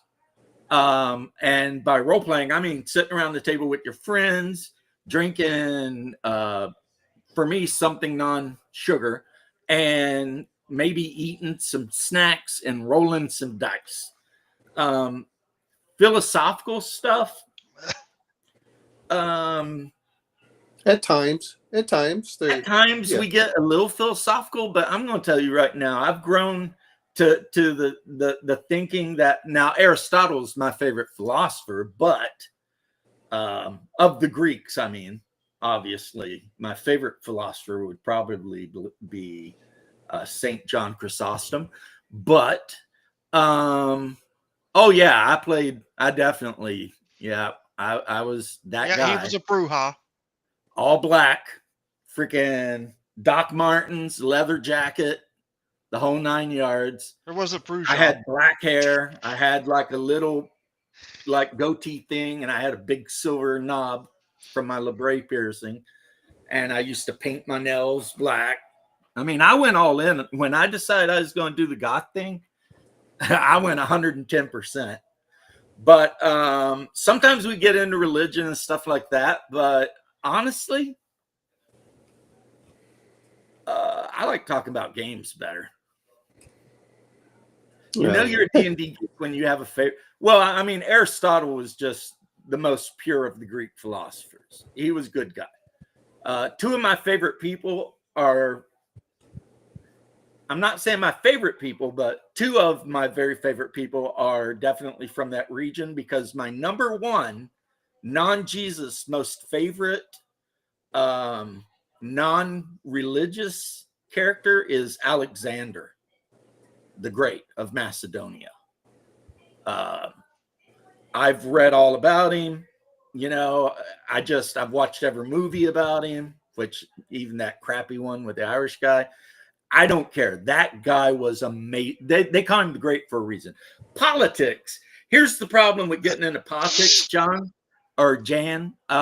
is I'm a 50-something-year-old dude who is basically a Christian fundamentalist, far-right guy, and I have no interest in listening to any liberal, progressive atheist's opinion on anything, because we've just lived through 4 years of that, and it sucked. So, and especially communists, we just need to all be communists. Yes, because that works so well. So, no. And then I don't know a single person who's lived under communism that it liked communism. I'm like, right. I mean, I used to tell, I have. And my great-grandmother had to flee Russia. To like communism, you'd have to never live in it. They would have murdered her and her whole family. And then people were like, we need this communism. I'm super anti-communist because I have family that's. The biggest proponents of communism are coddled upper middle class. That's the biggest proponents of communists. It's not to be racist, because it's not all white people, but it is the kind of people who live in nice houses and never had to worry about anything in their whole lives, and will probably, when they get older, go to a really good university. Those are the assholes that want communism. And they don't understand, if the tankies actually tank over, every one of them will be up against the wall. Because, I also love the people who say, oh, Che Guevara. I'm like, oh, you mean the guy who raped his maid along with his friends when he was a teenager? You He mean And then, also, El he Chaco? also had a tendency of killing homosexuals. oh yeah, oh He yeah. really hated homosexuals. No, I know. He was mad at the Bolivians because the Bolivians weren't going with part of the communism. There's a reason that Castro kind of kicked him out of Cuba. He's like, you're a little too radical even for me. Here, go do Right. something else. Oh yeah. And Anyway. he did say, even though he did recant later, but there towards the whatever, he said some really super racist stuff about the Africans too. Oh yeah. Oh, So it he wasn't really a good guy. But No. Cuba was America's fault because we let the mob kind of run amok in Cuba, and because the natives were being mistreated in their own country, it allowed for the fomenting of a revolution. So you know, my If we'd been grandfather was smarter offered. about things, it never would have happened. My grandfather was offered to be a colonel in Batista's army. Yeah, just like, really? You know, he didn't do it, but he was offered that. But yeah, My uncle was shot down over Germany. oof. Oh, Yeah, you like Napoleon? Napoleon's an interesting guy. Anyone who wants to say Napoleon was evil has never read the fact that he put an end to the Reign of Terror. Yeah, If they it weren't knew for that. Napoleon, they might still be in France cutting each other's heads off. I mean, Napoleon was no worse than anyone else, really. When No. you know, what always gets me is they try looking at it, it's like, no, Napoleon was successful because he was a military genius, unlike most of the people he fought. But history is written by the victors. So the English wrote all this stuff. Like to this day, people think Napoleon was short. He wasn't short. He was He average was height. taller than what's his name at Waterloo. Napoleon was an average height. Well, you know, if you look at it, is you know, everyone forgets about Blucher. They all talk about, you know, the English weren't even the main army. It was a lot of Belgians and other Well, stuff. at Waterloo, there was all of the Low Countries, Prussia, and actually the Russians even. Yeah, the Russians were there, but I think they were the ones that ran away and just had, you know. Well, no, Blucher, they thought that they had run off Blucher. Blucher, who was the German general, apparently he was shot and he was rescued. He was almost overrun. And he hated Napoleon so much, he's the reason he showed up to win the battle at Waterloo. Now, am I saying he was a better general than Wellington? No. But that's, you know, but people forget that everyone talks about Wellington while he was in charge, you know, while he was the head general. The majority of the forces were not British at all. Well, it's like, Civil War stuff. I was raised a poor orc child, 5'6". But remember, in modern day, that's modern day. French inches back in the day were bigger than English inches. Yeah. Also, every time anyone ever saw Napoleon, he was surrounded by the old guard, and you had to be 6 foot plus to be in the old guard. So anyone that wasn't 6 foot tall, standing next to all those dudes, plus they had a foot tall bearskin cap. I mean, those dudes were intimidating. The old guard. So I'll tell you what it was like being in the Cold War from being in Germany. I was 8 years old, and they put me on a bus for an evacuation in case the Soviets came across the through the Fulda Gap. Fulda Gap. The Fulda. Yeah, see, that's a lot where of people flicking is. You know, I remember that at 8 years old. James is a little older than I am, but I lived in Germany from the early 80s, and my parents lived over there. And I remember that they were talking about, you know, the Russians killing off certain scientists. There were assassination plots. There was stuff that the United States that did for things like that. Always hearing stories about the Berlin Wall. You know, any country that you have to shoot people so they don't leave, maybe it's not a good place. You would think people would understand that, wouldn't you? I mean, if you don't want someone, get the hell out. My experience was we had a bunch of gothy music, or F it, let's just get drunk music. And at least once a week or so, somebody would wonder, are we going to get nuked this week or not? But overall, yeah. So it was weird. I don't know where you're from. You must be very young, but it was just a weird time. It was like, like Nina 99 Luftballon is actually, if you look at the lyrics, it's about World War III starting. Yes. Over balloons, because we came awful close more than once. Oh, Yeah. there was the guy that I remember. He flew his plane to the Kremlin, and the Soviets didn't know how the hell he went from like Germany to Moscow without being detected. I'll tell you this much: is when you talk about the collapse of the Soviet Union, I was in Orlando at the time, and it collapsed while I was in boot camp. Like, what the hell? And then in '93, my parents went over to Russia in '92. I went over in '93. And this is one of the reasons I'm the biggest anti-communist person you can see. I saw old women selling all of their goods in Moscow in the just to keep going. Numerous women were out there, and this was also in the Czech Republic. They were whoring themselves out. Well, they still are in the Czech Republic. Well, no. It's nothing like it was when we're talking early '90s. I'm just making a joke on the fact that Czech Republic has the highest percentage of porn actresses. Oh yeah. No. I'm saying they were lined up on the streets with umbrellas. We're talking like the interstate, and like every 50 or 100 feet, there were women just lined up there for the Germans to. Yeah. Shadow tried to kill you with vampires. Yeah. Oh, he's been doing that way too often. But no, it was Shadow and his vampire army. And people have when I start hearing someone like Bernie Sanders, well, it was good they had bread lines. Like, come here and let me smack you, you idiot.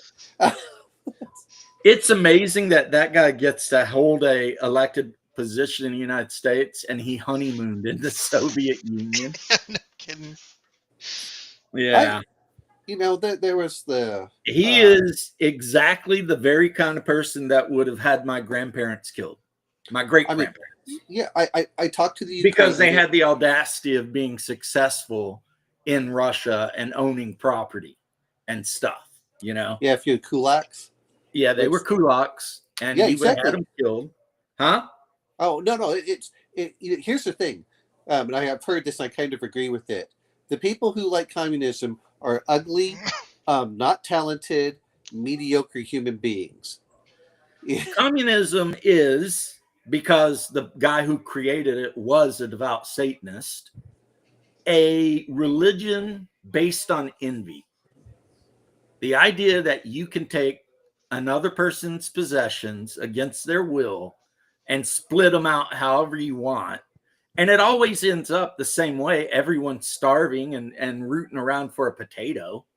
Well, I don't understand how it's even a thing we even lend any credence to. Yeah, it's like, that would be like somebody being like, I want to bring feudalism back. You'd look at him like he's crazy, right? You'd be like, what? I look at this stuff and I'm going, I read the Gulag Archipelago, all three of the books, and you look at the things, and the people knew it, and it was central planning by people who didn't know anything, who had never done anything in their lives, and this is what you see all too often. It's like, well, we know how to manage something. Like, you can't get the government to work properly. What makes you think that you can get a whole economy to work properly? Right. We played first edition Legend of the Five Rings Sunday night, and everybody had a really good time. And we will at least finish the adventure they're on, and then if they want to continue on and make more of a campaign out of it, we'll do that. And if they don't, then it's either going to be Baptism of Fire or Talislanta Epic Edition. They've already got characters for both, so that's good. I've been looking over Pugmire's second edition. I didn't know there was a second edition, but I love Pugmire. I've got almost everything for it. I don't have Squeaks in the Deep, though. I've seen it for half off. I need to go get it. I have Squeaks in the Deep. And Yep. Because I want to play a Corgi Longbowman. corgis would be considered I don't know, would they be terriers or lap dogs? I'd have to go look it up. They put different things in what they could be. Because I know my character was a Pomeranian, so he was definitely the charisma one. Right. You know, I had one of my traits was I'll puppy put that dog picture. eyes. You know, I could get people to, Yeah. because so much of its primary fuel is envy. Yeah, it's like, Yeah. you know, we're going to make my reaction to 9/11. Honestly, it's a good thing America is not a actual democracy, because if it were, we would have turned the entire Middle East into glass, and it would have been a unanimous vote by the people. That's how we felt about 9/11. But I served in Iraq before 9/11 in the first Gulf War. So, but yeah. And the thing is, like my great grandmother came over and then had my grandmother, who married an Irish guy, and had my pop. And now me, and that's the lineage going back to Russia. But she would have definitely been sent to a gulag or starved out, you know, during the Holodomor or something. So, I mean, there'd have been no hope for her, you know. So I have no, and here's the thing. The people from Russia, especially, you know, your Russian people, I'm saying, they will tell you that the Soviet Union was not a Russian thing. Most of the people who created it were not Russian. And that is just a fact. Even Molotov mentions that in his autobiography. well, I mean, about how the first Soviet council was like only 2% Russian. And then Stalin, which was not his actual real name, he was Georgian. He barely spoke Russian when he started. You know, if you look at Pol Pot, very similar. I had a very similar thing. I had a friend of mine. Her mother was apparently I found the image of what? of the Corgi I was telling you about. Okay, but no, the but we don't. I saw. I went out with a Romanian lady a few times, and her mother spoke a little bit too much, and I'm of course it's been like 12 years or so, but if I remember correctly, her mother was thrown in jail for talking against Ceausescu. He was an asshole. I've talked to a couple of Romanians that way that did it, and then apparently she had her daughter in the jail, who was the one that I dated. She I guess they sent her home and then sent her back. It was the kindest. You know what the worst European country was, though, of all of them during that time? Hungary. Was it Hungary or Albania? I can't remember. Hungary. No, Albania. The Soviets didn't like Albania or any part of Yugoslavia because Tito refused to play ball with Stalin. But Albania wasn't part of Yugoslavia. It was its own. It was. Are you sure? 100%. I don't think Albania was. I thought Bulgaria and Albania were the. Nope, it was Serbia, Croatia, Macedonia, Slovenia. I already said Serbia. I think Albania.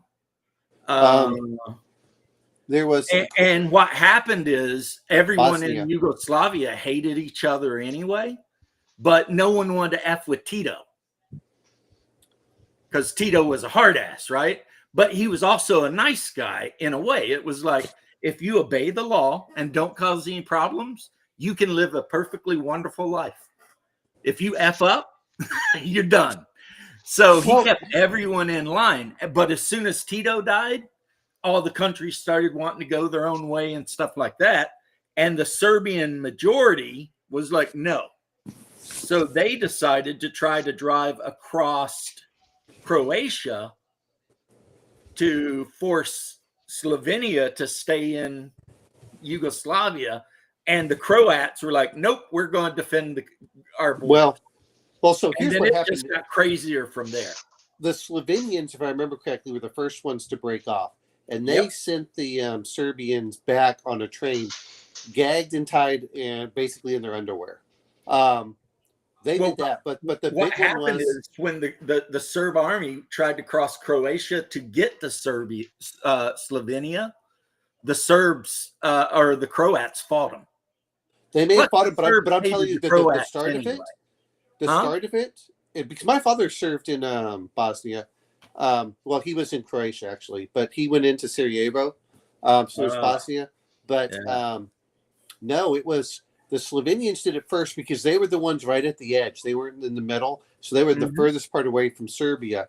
So they came over. The Slovenians rose up and they sent them back on the train, and then it just spiraled out of there. You know, like you said, is then the Croats, the Bosnians, the Serbians. Well, yeah, the Bosnians, Herzegovinians, but then their little country was split in two because you had the Muslim part and then you had the Orthodox Christian part, which was all Serbians. And But you they had the lived in Catholics, Bosnia. which were Catholic. Croats. The Croats, and they were The all Croats were Roman Catholic. Yeah, they were all fighting over, splitting that thing apart. It's and then they all referred to the Turk or the Albanians as Turks.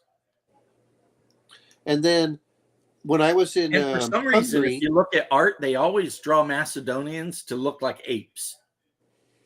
I don't know why. It's like, well, my father, when he went there and he brought back a bunch of stuff from when he did served with the UN peacekeeping force. They broke up Bosnia Herzegovina as that. All the memes. Everyone talks about memes nowadays. They had the equivalent back then, but it was just done through photocopiers. Anyway, it was like Serb loving Croats, Croat hating Serbs.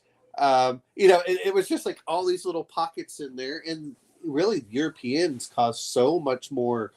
They were just about ready to exhaust themselves. The Europeans would come in like, well, if we do this and break it up this way, and so they would just cause them to fight even more. It's like, and my father even told them we should just stay out of it until they've exhausted themselves and they want a peace, not want a peace we enforce on them, but a peace that they want.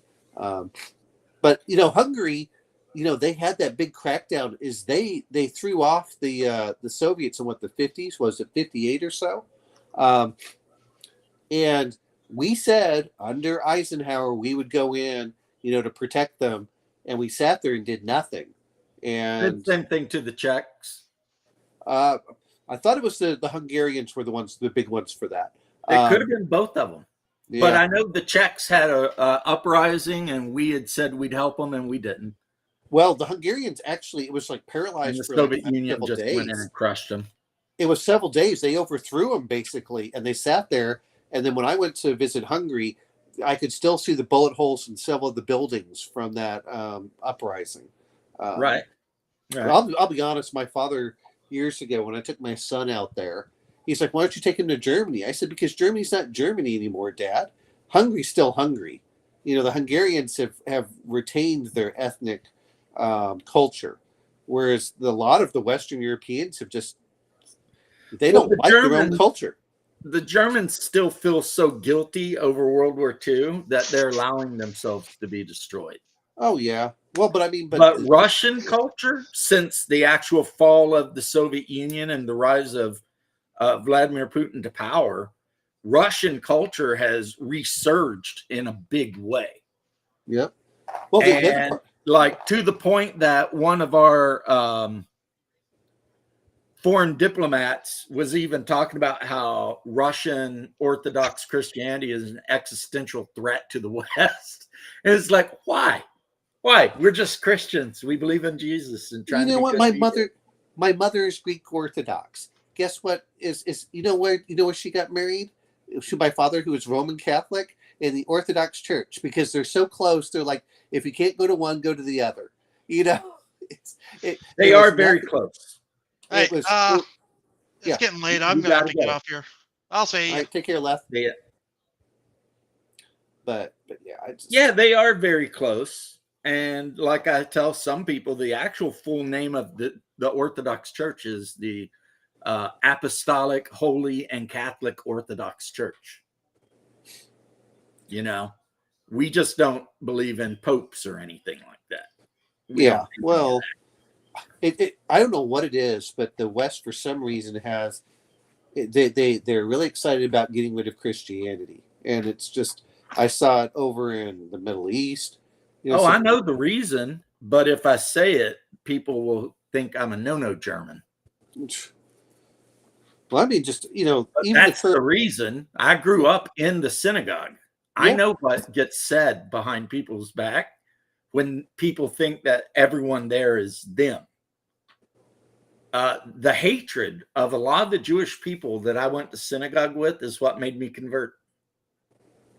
Because I was just like, these people hate Christ so much.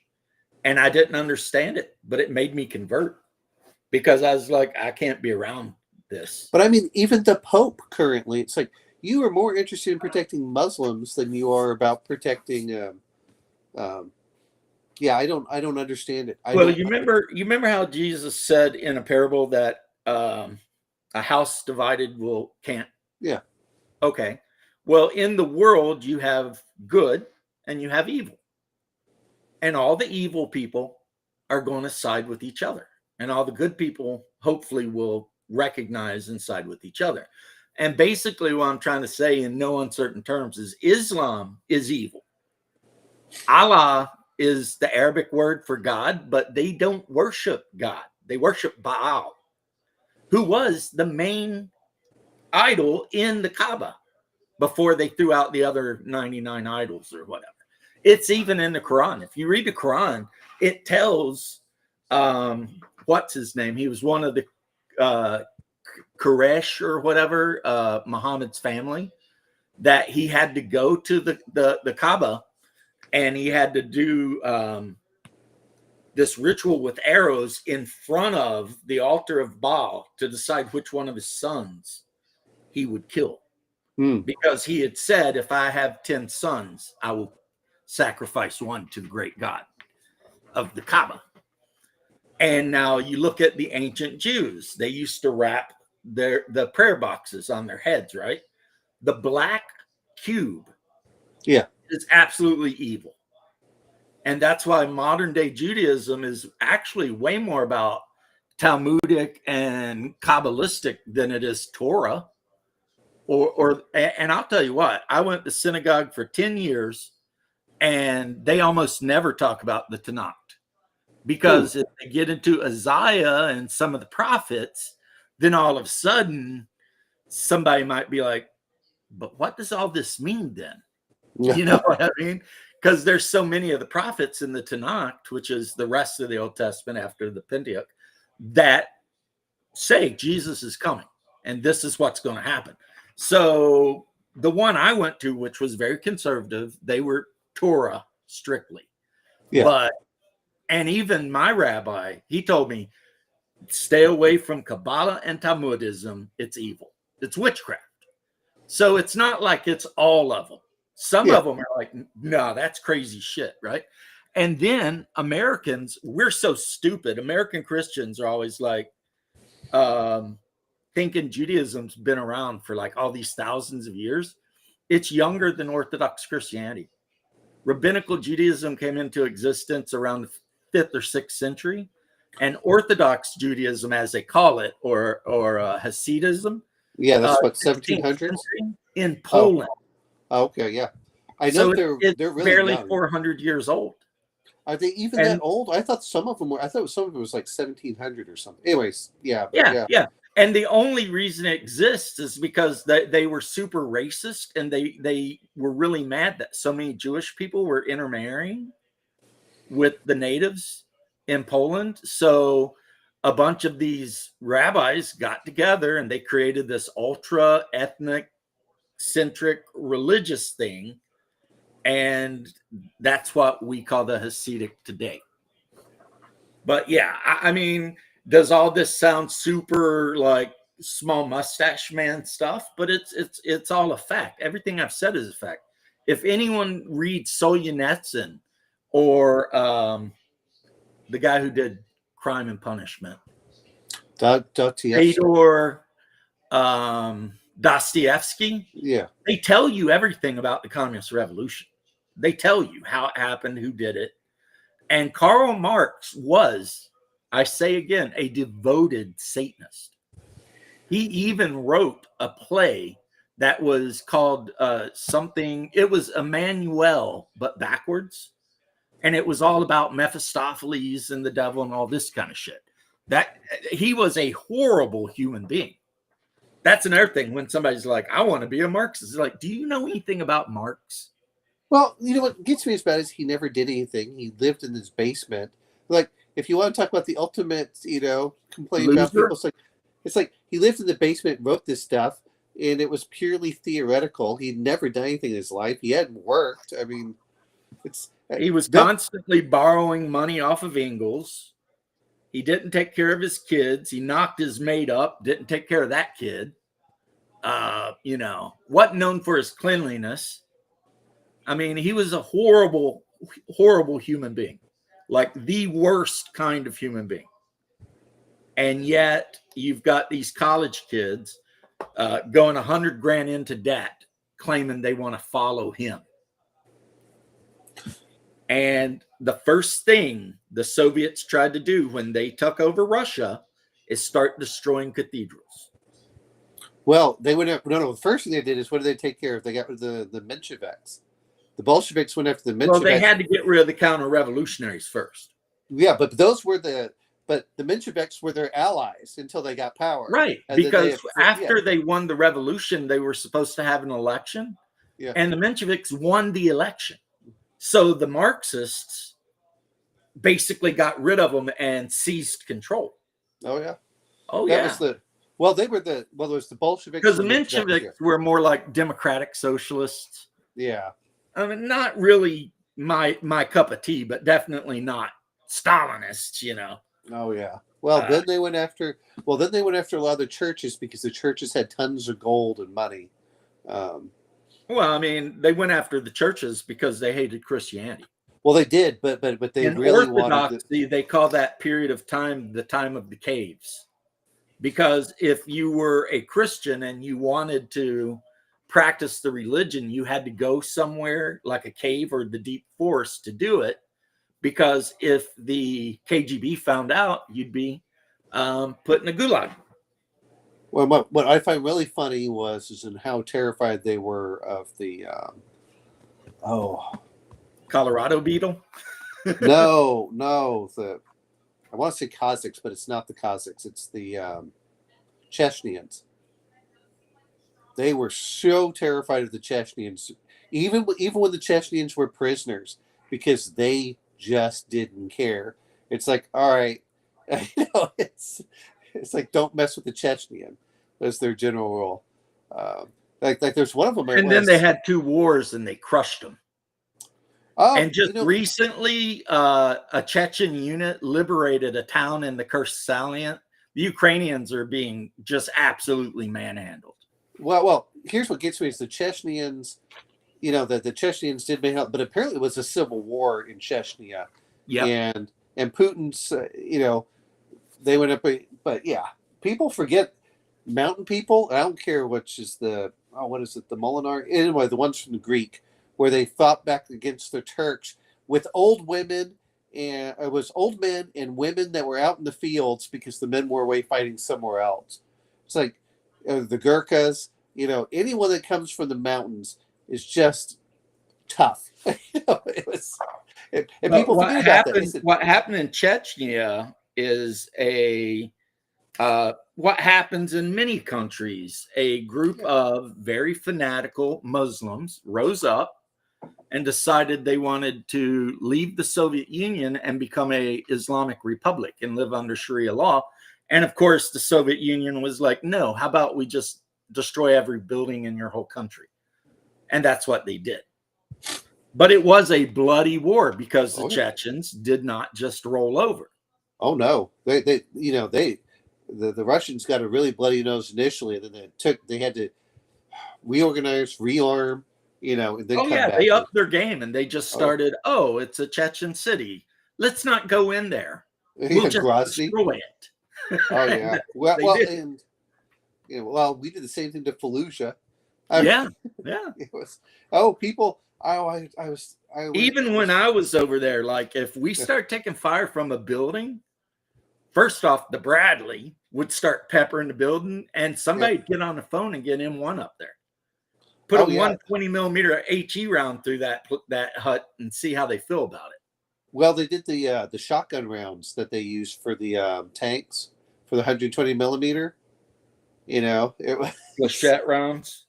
Yeah, the ones with I guess the balls are like this big. It's it's the they have the Flechette rounds which fire. It's basically a canister shot. Yep. And it's got like 1,000 stainless steel darts in it. I've seen they fire that thing. It sounds like a beehive. I mean, after the boom, you hear that. And this is. But no, they just come up and throw an HE round through a hutch, and that whole thing would just boom. Oh, people because I talked to one guy when I was going to Afghanistan, and he'd been in every war since '89. He was in Panama. He was in the Gulf War. He was in Somalia. He was in Bosnia. He'd been in Fallujah, and he said they were on the plane going home when when Fallujah happened. And he said they turned them around while they were in air to go home. After they'd spent a year, he said at that point we just didn't care. If it moved, we shot it. I was like, jeez. He said we can go home one way or the other. In Afghanistan, they had a saying. If you look up the mountainside at the people firing at you, if they look Arabic, you're probably going to be okay. But if they're redheaded, save a bullet for yourself. Because the redheads were Chechens. And the redheads never wanted to get captured by them. Well, the other part is the redheads in many cases, and I didn't realize this. In England, they were so picked on from the local British population than any other group. I'm just saying they were basically saying if the guy looks Russian, don't let him capture you. Yeah, because it's not going to be good. And words live by. Not that I ever was in any situation where I was worried about it. I mean, it's like they said, go, we went, we destroyed everything at 3 a.m. in the morning. And, and it was like, and then they said, stop. And we stopped on the highway and we're like, well, that was something. I mean, kind of lame, really. If you think about it, it's kind of lame because it's like,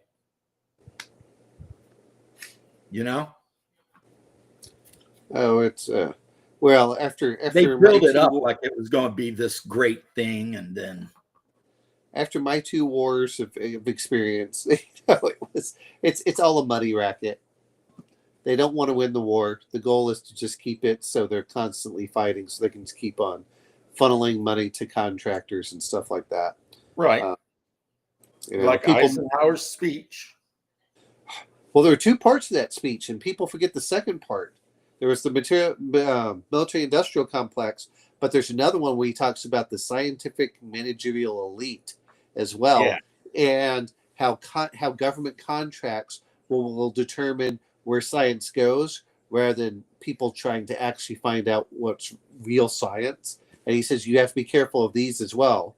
And everyone forgets the second part. We deal with now because we have this idea like trust the science, or do you have a degree in this thing, or whatever. Some of the old timers still might remember the good old days, but it's nostalgia. If you go to Moscow, like right now today, it is a clean, beautiful city full of nice people, And as Tucker Carlson's little interview showed, they are not really hurting. No, well, here's what I found out is the Russians. Well, there are two things that people forget about. Because I went in '93 and their economy was collapsing and they were panicking about inflation. Oh yeah, that was back when they were worried about paying their own army and stuff. Oh, people were working even though they weren't getting paid. People don't understand just how much it collapsed. But people forget when Putin came in under his reign. And you can dislike him all you want, but you have to admit this: alcoholism has dropped, unemployment dropped, inflation dropped. The quality of living improved. And people don't have to like that, but that's the truth. And so whenever I start hearing he's not popular, I went, our own government can't do this crap, and yet here he is. And then the other part is when they sanctioned him, guess where all that money that was going from the oligarchs started putting the money in Europe, and all that money is going back into Russia. And so now the Russians are, yeah. And here's what pisses me off as an American. How in the world are the Russians outproducing us when we used to be the arsenal of democracy in 155 millimeter shells? Because they have already went to a war footing. No, this was before the war footing. This is what I find so disgusting is our military industrial complex is more interested in profits, not in winning. And theirs was designed to actually win a war. I am personally surprised that we just don't buy our artillery rounds from China. Well, here's the thing: is we had what was it, Redstone? I hate to say it, but whenever I start hearing, there's one guy I like listening to, though I disagree with him on international policy vehemently, was Ryan Macbeth. But he's saying these things. Well, we need to do this when we fight China in 2027. First off, why am I trying to fight China in 2027, let alone the Russians? And I hate saying this to our European friends. You aren't worth saving. If you aren't willing to defend yourself, then why in the world should I be sending my son over to help you out? Hey, he's 16 years old. I don't want to see him go to war to die in some other foreign war. So, a Bush family or equivalent can get, more profits. Screw you. Go send your own children over.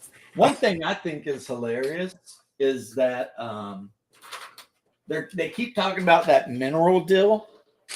Yeah. And Putin announced to Trump that he has a bunch of minerals too. Oh, yeah. That he's willing to work a deal out. We could end up in a trade deal with Russia. Well, here's what really, I think would be absolutely the best move, because if you work with them and they're invested in your economy and vice versa, then they're not going to attack you. Well, I have no hatred of Russians. I have no hatred of Ukrainians. I'm just pissed off that USAID in that group was trying to foment a conflict so brother kills brother effectively, because that's the way I look at it. Is Ukrainians and Russians are close enough that I consider them brothers. They are brothers. And all of the people in the supposed Ukrainian side, let me check something real quick. Sure. Like Donbass and everything. Yeah. Those are Russians. Oh, yeah, they're ethnic Russians. They are ethnic Russians. They speak Russian. They are Russians. So, this whole thing, and people forget that the Ukrainian military has been going into that region for 8 years, killing civilians. Oh, it's 2014, which is not what people are talking about. All the Ukrainian war. Yeah, it started in 2014. I remember telling some guy over there, because he had business stuff, I said, you go pick up a gun, you can go fight for it. I said, I don't care. It's not my, I hate saying it. You're playing in their sandbox. Do you think they won't react if you start messing with it? Same thing for us. It's like, look. But the other part that gets me about all of this is, during the 1970s, when Nixon went over to China to separate Russia and China, and I said, oh, okay. So what did we do? Hey, let's isolate the Russians. So the only people they can trade with are India and China and Iran. It's like, oh, I have nothing against the Indians, but you're basically going over for the biggest economies in the world, and I don't mean financial by dollars. I mean by actual the ability to produce. So you're going to put the number one resources in the world, which is right next to the number one manufacturer in the world, and you're going to put them closer together. Yeah, real bright foreign policy. Real bright foreign policy. Thanks. Well, China is definitely a major manufacturer, but India is not far behind, Oh yeah. and they are fast catching up. Oh, did you see? I forgot what it was. China Today or something. Putin. They were doing. That's such a demographics. horrible name, ain't it? Putin. Well- It's like it sounds so bad. Well, she was doing something. I forgot, but she was trying to figure out the population of China, and her estimates it is somewhere between 600 and 900 million, not the 1.4 billion that they're saying. And it's like that's a big factor. Is if it really is 500 million less than what they say that they have, because no one doubts that India has 1.4 billion people. It's like, oh yeah. Well, everyone I've even spoke to that even cared about that subject has said that India definitely is going to pass up the Chinese population. Oh yeah. Well, it already has. Like it's not stoppable. It's happening. Well, I was talking to some Indians because I go swimming, and there was an Indian couple that would come in with their young son, who was like a year old. They were trying to teach him how to swim. Anyway, they were talking about, in India, yeah, we don't want to buy Chinese goods. Chinese goods are no good. And it's like, but what is it? 80% of our medicine comes from China, and then the rest of it comes from India. Like, and this is whether you like Trump or not. At least I can feel that he's not trying to get us into a war, despite what some people may feel like. But that was funny. The whole rampage people were going on about that judge. Oh yeah, and Trump's basically like, yeah, too late. They're already over international water. But then the dude was on the news, and CNN was trying to grill him. And he basically let her have it. He told her, he's like, some random judge has no bearing on what the executive is doing, as long as he's within his executive thing. He's like, that would be like thinking that every time the president wants to move our carrier somewhere, we got to ask a judge. Like, no. They sent their asses to El Salvador, and I watched a documentary about that jail in El Salvador. It is no joke. No, what was it, El Salvador? It was one of them where they went from one of the highest crime rates and murder rates in the Western Hemisphere, let alone the world, to one of the lowest within like 2 years. Yep. And one of the things that the president did of El Salvador, because he talks about it, and he loves Trump, is he said he kept trying to fix things, but every time he'd try and fix things, the judges wouldn't let him. Yeah. So they impeached all the judges, fired all their asses, put in judges that were not politically motivated to stop him from doing whatever. And then the very next thing he did is declare a state of emergency. And just if you had an MS-13 tattoo or anything like that, your ass got arrested. Oh yeah. And that prison they call CPOC or whatever they call that. That is crazy. Like they have 100 dudes in one room with one toilet, a barrel of water to drink out of, and like a trough to wash yourself, and they don't even get blankets.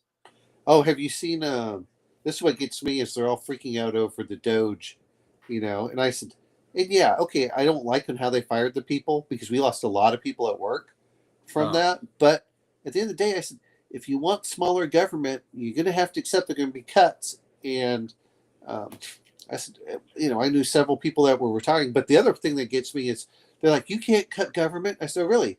Why don't you look at Javier Milei, what he did? They said they couldn't do it, and he has brought inflation from. Oh, Yeah, that dude got elected, and like the 51st chainsaw. state. Hi, James. Oh yeah, my 51st state thing was I was saying this is the reason we should annex you. Oh yeah, All dressed potato chips. yeah. I get these about once a year down here because for some reason America's stupid and we don't order them all the time.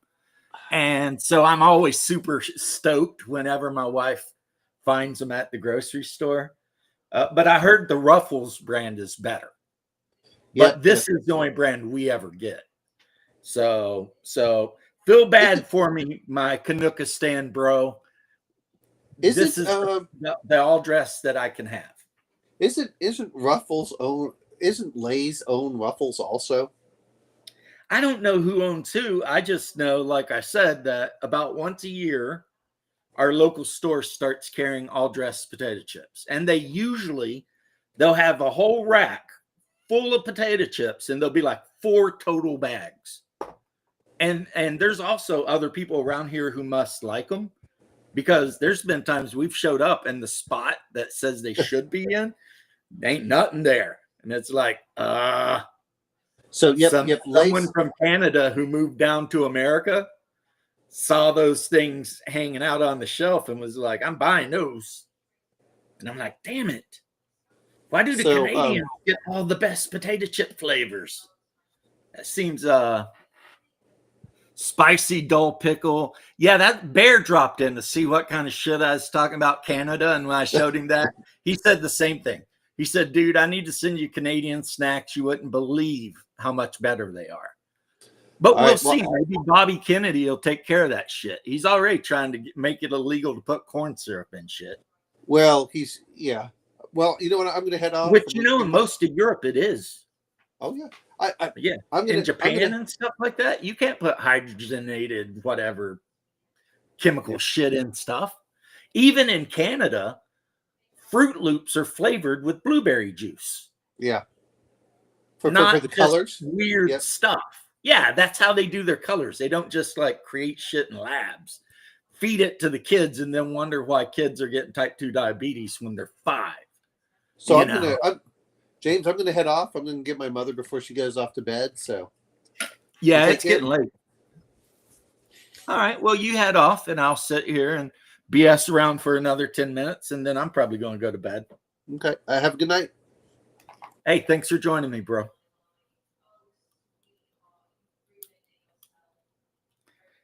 Yeah, sometimes I get overly passionate, and like the movie we watched yesterday said, passion's not a bad thing as long as you direct it towards the right stuff. Yeah, but I get when people start talking about how awesome communism is and shit, just because of my family background, I'm like, Shadow, what do you mean you got to crash? It's like 5 o'clock where you are. No, actually, it's not. It's 11 o'clock. Damn, it is late. But so sometimes I can be kind of mean with people and talk stuff, and I really shouldn't. But the whole idea of the rise of Soviet Union is, it's just really something that I absolutely despise. And I despise anyone who would want to bring it back.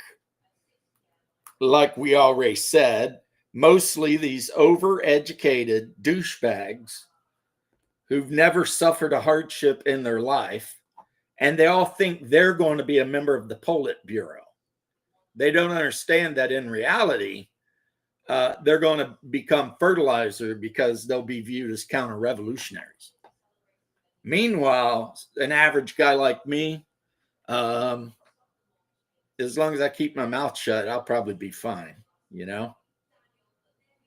But I wouldn't keep my mouth shut. I'd rather fight a rebellion than allow that to happen. But let's all pray that it never does, right? we can at least do that. We can all pray, hope, whatever you want to call it, that we never get in a position where we actually have to worry about the commies taking over. But anyway, James, are you playing Shadows God War? No. I generally don't do anything online. And plus, when Shadow would normally be running his game, I'm running a game or playing a game. Every other Sunday, we play Vampire. And then the alternating Sunday, I run a game. And like this week, I ran L5R, first edition. And we'll probably finish this campaign off. And then if the players want to do something else, we'll do something else. I mean, you know, I've kind of gotten to where I barely, if ever, even play fantasy role-playing games. Hardly, you know? I mean, I guess L5R is a fantasy role-playing game, but let's be honest, it's set in a weird, magical, you know, East Asia, where you can play weird tattooed monks and jump around with flaming katanas and, you know, fight demons and yokai from the you know, dark lands. And then on the other week, of course, I am a player in a vampire game, 5th edition, which I absolutely hated 5th edition. I deleted the video, unfortunately, but I had a video talking about how much I hated 5th edition because of the hunger dice. But the problem was I didn't understand them. And the guy who was running the game didn't do a whole lot to explain it at the time. So I developed a hatred of hunger dice. But then I actually read about it myself and actually thought about it and how they worked and, you know, what the whole point of them was, etc. And I realized that the hunger die are probably the best mechanic in any version of vampire, because it's the only mechanic that forces you to think about your vampire's hunger and how everything you do can push you just that one more step towards the beast. You know what I mean? Whereas 2nd edition, which I love, but if you're playing an 8th gen vampire and 2nd edition vampire, and it's like, oh, you got to do something. Okay, I burn a blood. I've got 15. Who cares? You know, there's no stakes really, right? But if you're trying to use a power in 5th edition, you might have to roll a check. And if you don't succeed, you get hungry. And now you're rolling more of the red dice. And, you know, you could end up just completely turning into a monster. And I like that. It makes you actually think about all the ways it sucks to be a vampire. And now I feel stupid for not liking it originally. You know what I mean? I feel like I should have got it right off the bat, but somehow I didn't. I didn't get it. But now I do. Now I do.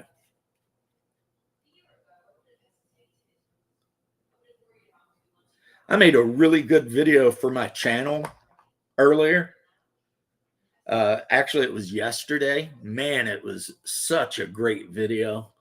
Like 35 minutes long, all kinds of tips and hints and ways of doing things to make life easier on you as a DM and a player.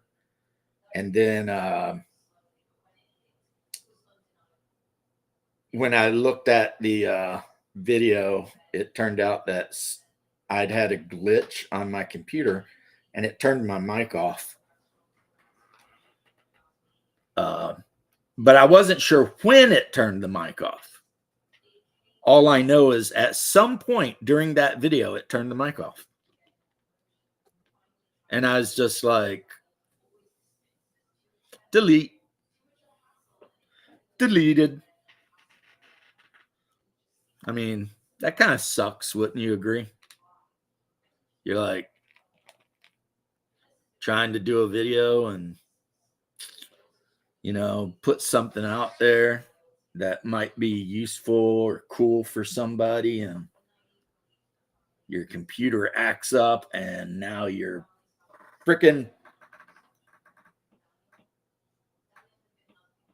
And I'm not 100% sure what has actually started causing this to happen, but every now and then my computer will glitch and it will turn my mic off. I'm just like, damn, that sucks. But anyway, well, we ain't got much longer together, guys. So if there's anything you want to ask or know about, let's hear it. I am an open book, so be careful what you ask, because you might find out more about the old DM James than you want to. Right? Right. So you have been warned.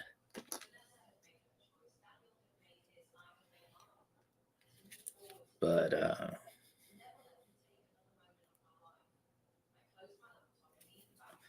and voting for Tauslanta, yeah. I mean, I'm kind of leaning that way. Everybody's got characters. You know, I told everybody that all of their characters had to be from the 9 kingdoms, which used to be the 7 kingdoms, because I figure, good night, bro. I figured that by making it where everyone's character was from one region, it would be a lot easier having all of these completely, wild and weird Tauslanta characters hanging out, right? So since they're all from the 9 kingdoms, it's easy, because all I gotta do is say that during the last major war against the subhumans, they all fought in the military for the armies of the 7 kingdoms, which is a confederation of, fantasy races, mostly ruled over, I think, by the Silmarillion mages. But, you've got your Thrall. They're really cool, etc. So, yeah, that's the one. So, yeah. So the group is pretty diverse, but not really. I mean, we've got like 3 Silmarillions. We've got a sword mage, an outcast mage, and a mage. And then we've got like 2 Jacka warriors, which are the cat people. We've got a Gnomekin warrior and a Devonian trapmaster. So yeah, I mean, just a pretty good shake up of characters. And to make it even more high fantasy, the sword mage, the Silmarillion sword mage, has the ability to repair and pilot airships. So I'm going to let the group start with a very small airship, something like a sloop, something that can carry maybe 10 people or so. That way, that should open up a huge section of the world to them, for them to adventure in. They can travel to the north to try and see what's in the tombs of Khazad, or they can head to the desert, or they can head to the Southlands or whatever. They'll have a ship. But one thing if you've never heard of Tauslanta, well, first off, everything about it's free. You just go to Tauslanta Epic, and they have a webpage where literally every product they ever made for the game is available for free. But additionally to that, it is a pretty high fantasy game, I would say. It definitely is. It leans more to the high fantasy side, but it's not gonzo. It's not gonzo, but it is high fantasy. Like, you're not going to run into banana people or anything like that. But, you know, in the Seven Kingdoms, pretty much every other person you meet on the streets of the Emerald City, Cimmeria, is a mage. And one of the very starting things every mage learns is how to make potions and how to enchant magic items. So, like a +1 longsword, for some of the classes, that's like starting equipment. You know what I mean? That's not a big thing at all. That's like, yeah, you started the game with a +1 sword. Good for you, you know, go you. Now, you know, if it gets above +1, then you're actually starting to talk about not easy for a mage to make. So, you know, but this is the only setting where you could literally go into the capital city and find a magic shop selling magical items and still no elves or orcs or dwarves or really any of your standard D&D type races. Even the gnomekin are not like D&D gnomes at all, even if they're called gnomekin. Most of the races, the vast majority of the races in Tauslanta are human, but that don't mean they look human. You know, I mean, like Cimmerillians are known for having, you know, green tinged skin and, you know, being 100% and completely devoted to magic. That's just kind of their deal. That's their thing, you know. The Thrall are known to be big tattooed warriors, and they can never learn magic. But they're gigantic, and they're actually, they were created by a nation of mages in the far past to fight in a war. And yeah, these are the ones that are left, you know, still fighting, still doing their thing. So, you know, so they tattoo themselves with tattoos to remind themselves of different accomplishments and stuff so that they can differentiate themselves from every other thrall. Because, you know, even male or female, they all look very similar. So yeah, there's that thing, you know. I mean, of course, a thrall female is going to have memories and you know, a no square, but other than that, yeah, they all pretty much look identical. And honestly, whenever, like, the thrall miniatures I have, they basically look like, when they're not painted, they basically look like the heavy metal character Dan of Earth. You know, they're just big, bald, muscular bastards. They're really strong, not too bright. And like I said, under no circumstances can they learn magic because their mage creators made it that way on purpose. Of course, now that war is over and those civilizations have long since passed, and the Cimmerillians are basically the descendants of one of the factions. So, you know, And like I said, Jaka are just tabaxi, except they're all black.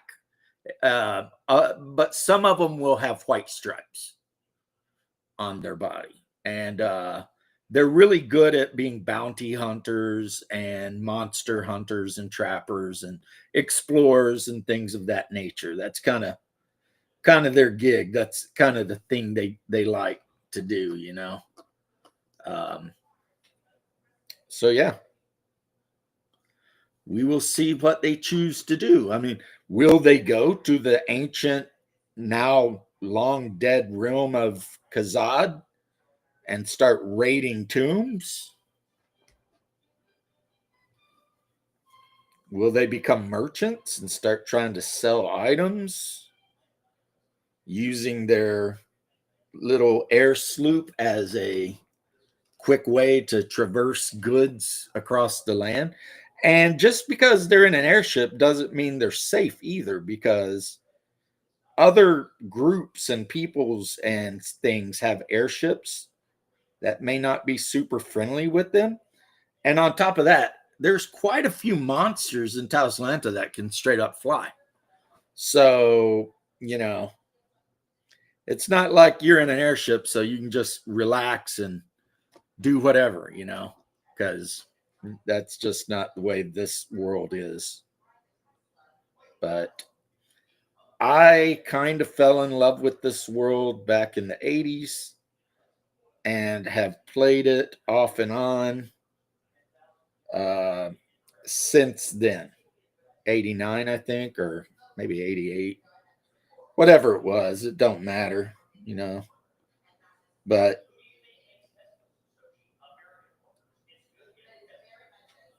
now my favorite archetype to play, if I were going to play the game, hell, I don't even know. Probably a Cimmerillion sword mage, or an depending on the type of game we're playing, an Ammonite warrior priest, which is basically like a paladin. But you would have to have a group that's almost all Ammonite if you wanted to play that kind of character, because otherwise, I mean, your character is going to be wanting to go to war with everyone else. And that's going to make for bad times, because the Ammonites are religious fanatics and they have no love for anybody that does not share their religion. So anyway, right now I am putting together a new Antioch force, but you know, because you know the 3 or 4 I already have aren't quite enough. But this one, I'm using miniatures I found online. So these guys are going to be Prussian Panzer Grenadiers. So here's one that I've printed all the parts off of and put together. So, you know, and even on the shield, it's got the double-headed eagle of the Holy Roman Empire. You know, so they're wearing like heavy armor. Might need to put backpacks on them, shotguns and stuff on their backs. But I'll tell you what, I am freaking all in when it comes to building war bands. When my brother finally visits, man, I'm going to get to, well, we're going to play this game and it's going to be pretty wild, you know. He had me build him a heretic army, but I'll let him play whatever army he wants, really. I don't care. But yeah, I sent Sechi a message the other day because part of the Kickstarter was you got STLs of some of the character classes, or I shouldn't say classes because, you know, but archetypes. But the negative is that you don't Varangians. I have Varangians right here. These are Varangians from Constantinople. But unfortunately, in the lore, Constantinople has fallen. So these Varangians are trying to get it back. I mean, I painted all the metal. I'm having a hard time deciding what color. I mean, if they were normal troops, they would wear blue, cotton, whatever. But as Varangians, I'm kind of remembering from the picture from my book on Byzantine infantry, I think they would wear red. But I got to figure that out before I finish them. But they'll be easy to finish. Like, all I got to do on these guys right here is do their bases and paint their hair and beards. And they're ready to go. I mean, these are the guys that I made using old world flagellants from my Empire army. Come on, focus in. It's like, no, never. But anyway, and I just gave them infields with bayonets. No, those aren't infields. Those are K98Ks. And threw backpacks on them and, you know, painted them up, put a shade on them, a little bit of a highlight. I'll do their base up to look all, you know, dirty to match the board. And then, you know, that'll be that. That'll be that. There'll be another warband ready to go. And I had said I was not interested in New Antioch. But then I saw the Sniper Priest and the Prussians and the Vatican Rapid Response Team. And all of a sudden I was like, well, hold on, though. Let's not be too hasty. I mean, these guys seem kind of cool. So that's kind of what was the deal there. And yes, I mean, everything I have is like half painted, but I'll show you these guys. They're just about ready. Here is my Vatican Rapid Response Force, which means Swiss Guards. And this guy's armed with the Thompson 45 ACP submachine gun and heavy armor. So their pants, I have to paint the purple stripes in, and then you know, paint their undercoat, and then paint their mask black because it's rubber. But then I'll paint their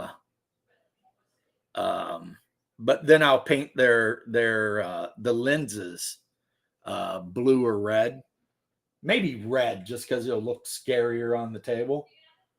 And yeah, this guy, instead of a backpack, he's just got a big cross on his back, which in the game, if you spend the points, can represent like a holy relic. And holy relics can actually help you during the game. So kind of like buying a med pack for one of your guys can really no worries, George. I didn't actually intend to even do this, if I'm honest. Just kind of worked out this way.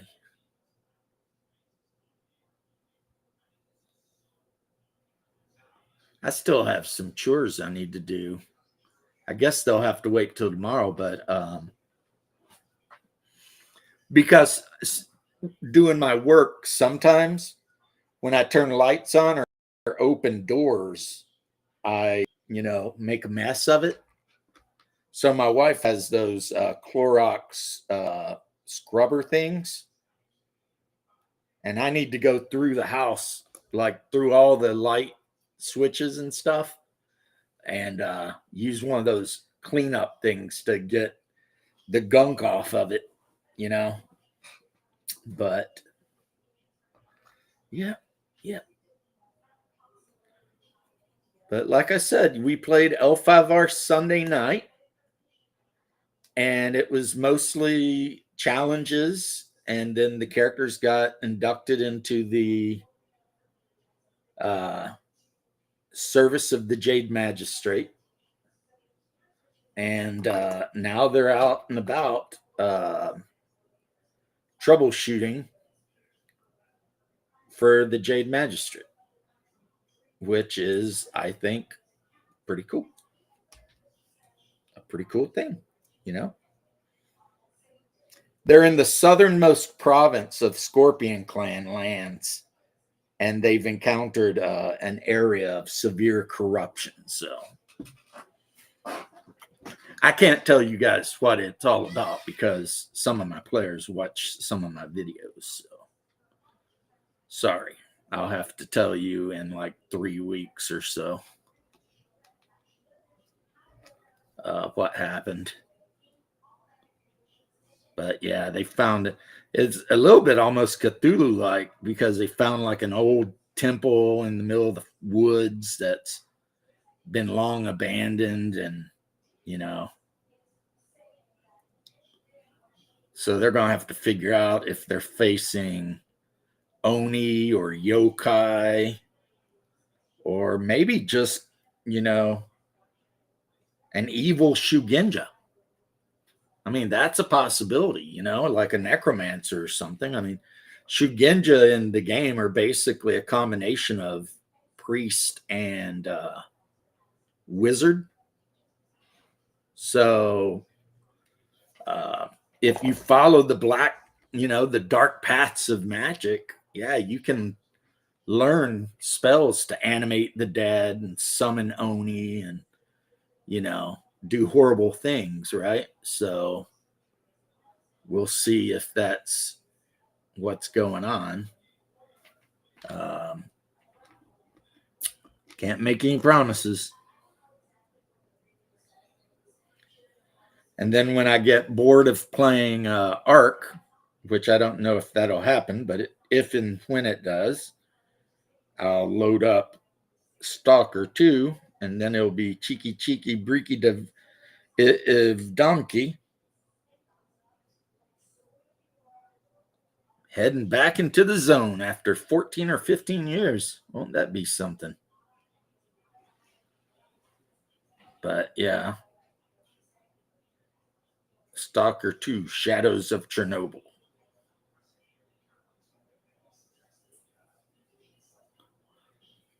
And I'm sure you all know it's based on the book Roadside Picnic by the brothers. It was two brothers that wrote it. And it actually is kind of not only is it very popular, but it's kind of the inspiration for Metro. So many things were inspired by that, by Roadside Picnic. So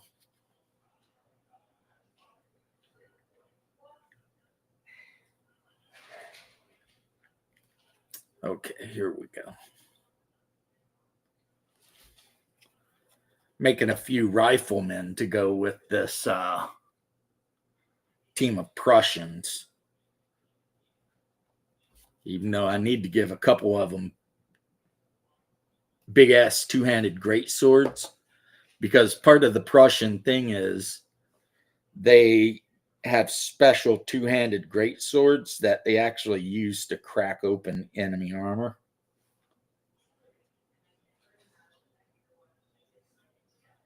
So, you know.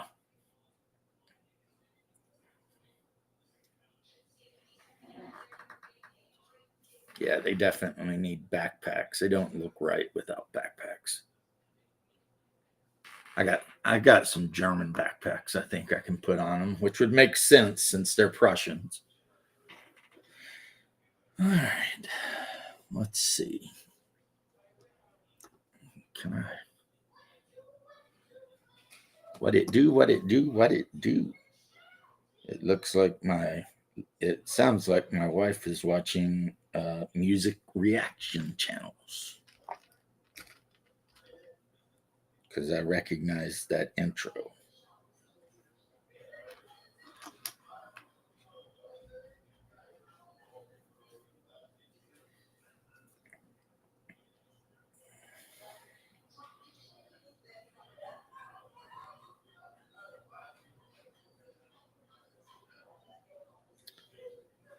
I think that's it right now. Sorry, I'm being quiet. I'm concentrating. Plus, I don't really. I mean, I've been talking for like 3 hours, so it's my bedtime. You wouldn't think it, but actually, just sitting here talking can be very tiring for some reason. I think it's the mental energy, that you use to.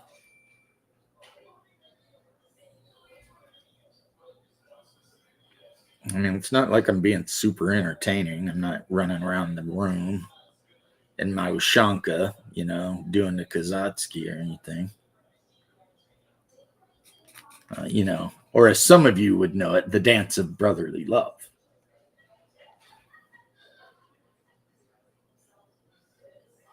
I could sing you some verses from Fiddler on the Roof. That is my favorite musical. And yeah, I know a lot of the songs.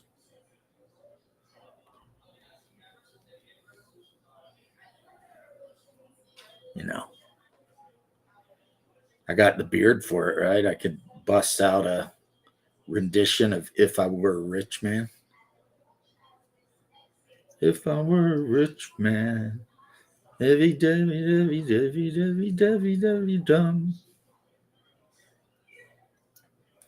all day long. If I were a wealthy man, I wouldn't have to work hard.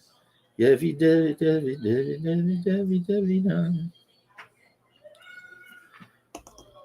Right?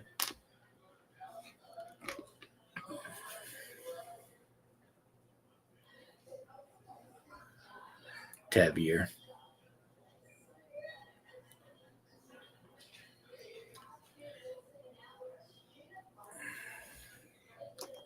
I think my favorite song is when Tevye reneges on his deal with Lazar Wolf, which was not good of Tevye. When you give a man your word and you drink on it, I mean, you should keep your word, right? I mean, I know Topol is an interesting actor, and we all love Tevye and want the best for him. But the fact of the matter is, Tevye broke his word. He broke his oath. He lied. Not a good thing. Shouldn't have done it. Blah blah blah. Right? And it's like, but I do love the song. When he wakes up and he's faking the nightmare, and he's like, I was in this graveyard and your Uncle Mordecai was there. And, Golda's like, oh, how did they look? Well, for someone who's been dead, for 50 years, not bad. And he's like, and then your grandma's idol came up. My grandmother's idol? Yeah. And she's like, the little old lady, a blessing on your head, mazel tov, to see a daughter wed, mazel tov, and such a son-in-law, like no one ever saw, the tailor motto comes oil. Like, and Golda, wait, what'd she say? Tell her she got wrong. It's not a tailor, it's the butcher. You meant the butcher, Grandma. There's no tailor. What? You meant the butcher, Grandma. By the name of Lazar Wolf. No.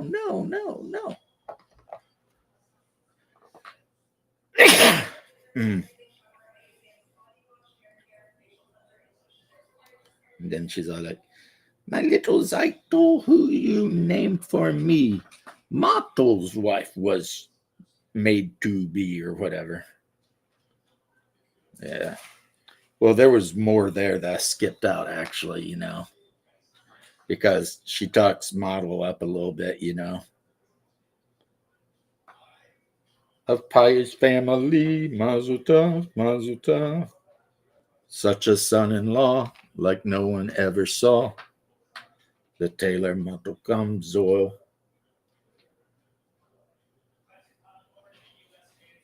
Yeah. And then Serafuma shows up.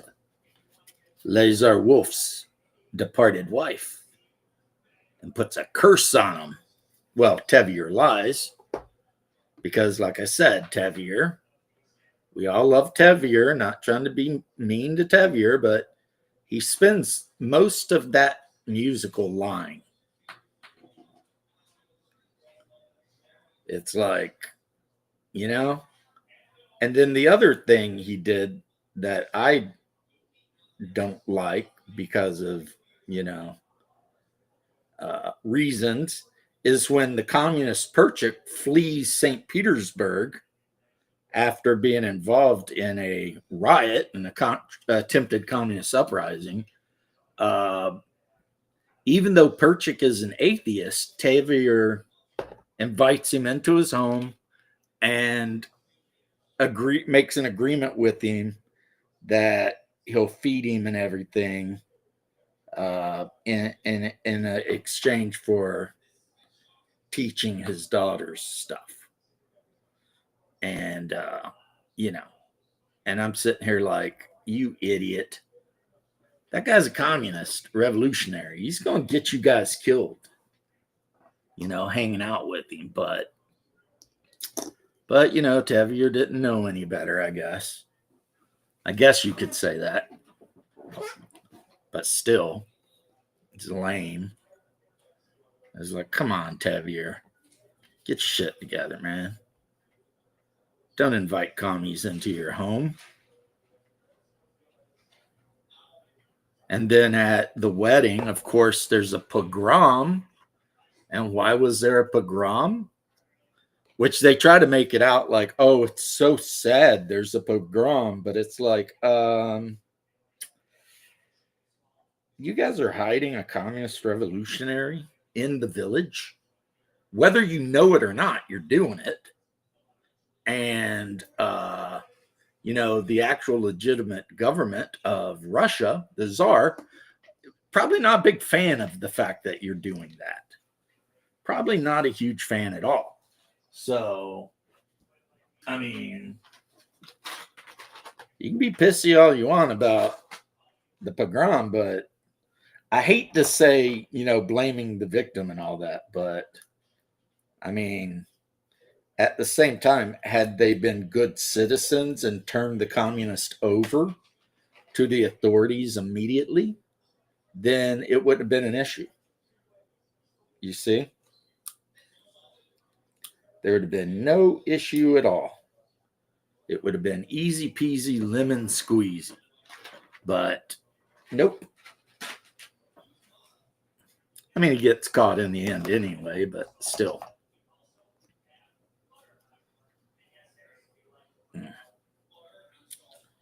All right. These arms come off of the bodies of the new Antioch shock troopers, but they're just as armored as the Prussian Panzer Grenadiers. So they match really well. And the whole thing about the Prussians, the main thing they're known for in this game is their big ass orichalcum blades that they use to chop open enemy tanks. Because apparently these swords will cut right through tank armor. So you just run up and whack a hole through a tank and then chuck a grenade in to finish the job, And, Bob's your Scudder.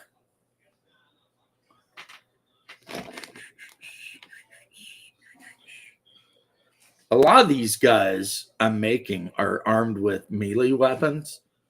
But what I tend to do is when I put the backpacks on them, I will either the officer is definitely going to get a pistol, but I'll give some of these guys pistols or I'll put like rifles or shotguns on their backpacks so that, you know, it'll, you know, so that if anyone wonders what they're doing, I'll be like, you know, they got shotguns too, because they're allowed to have both. So, you know, don't be super surprised when these guys come rushing across the battlefield, chucking hand grenades at you, because the Prussian variant of the army is really good at chucking hand grenades and, you know, blasting away with shotguns until they get into melee range, in which case out come the Zweihanders, right? And then, you know,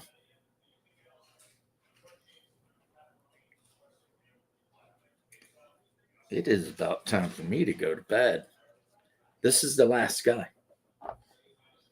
As long as I get the weapon arms on all of them in the heads, that'll be fine. I can always wait till tomorrow. Plus, I've got a warband cooking up right now. That's American Rangers, I think.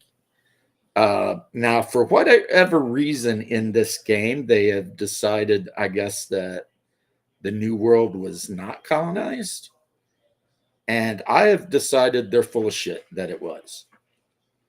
And I've decided to give myself the authority to do that. So, yes, I'm going to have a new Antioch army that will be made up of Americans. And if somebody don't like it, they can kiss my crusty nutsack, honestly. Because the fact that the creators of this game chose to leave America out of the game and Russia, I take personally. I take it very personally.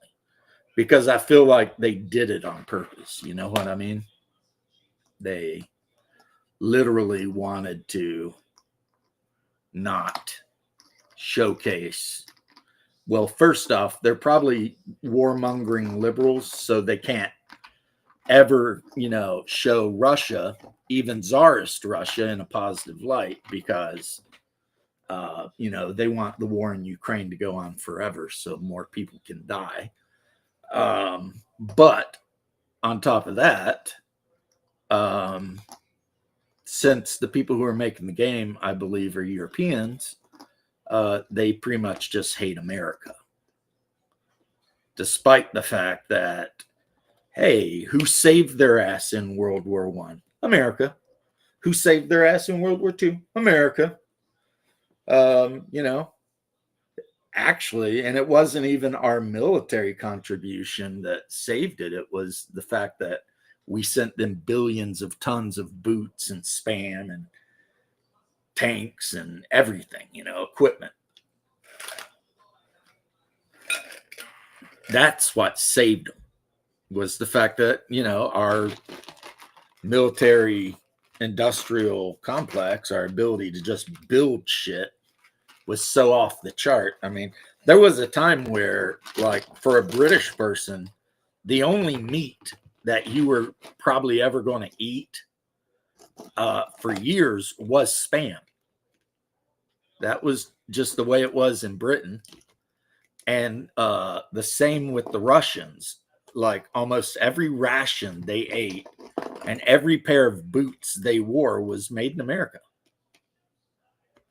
And of course, I don't begrudge them. I mean, you know, but it's like, so you're going to try to cut America out, and that actually causes more problems for the setting than having America in, because if America's out, then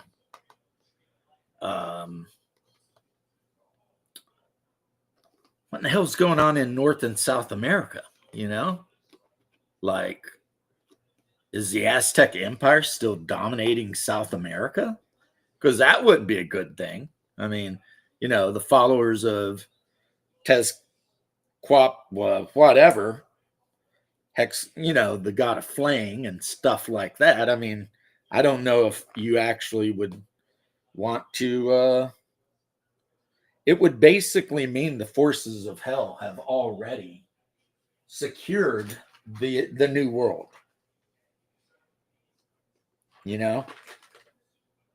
That's pretty much what it would do.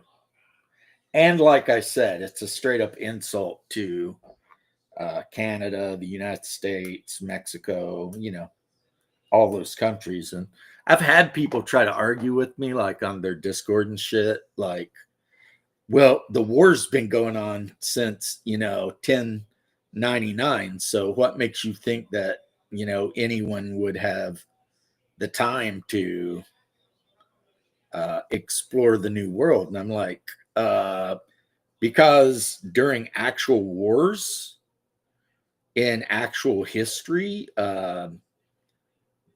every side involved was out there, trying to explore stuff. I mean, we did a lot of exploration of places like Antarctica, etc., during World War II or One. So, the idea that there would be no transatlantic anything because of the war by New Antioch, it's a dumb idea. And like I say, it causes a lot of problems for the setting. But the more I've read the setting of this game, the more I come to realize that, and I mean this, I guess, in the best possible way, the creators of this game are truly, at least the lore and stuff, are amateurs. They really are. And their Discord, which says they don't allow political stuff on their Discord, but then immediately says they stand with the LGBT community. And it's like, I don't think you understand what political means, because you're making a political statement. It's like you're saying, we don't want politics. Here's some politics. It's like, so we've got a metalhead who hates Christians and an artist who God only knows what his problem is.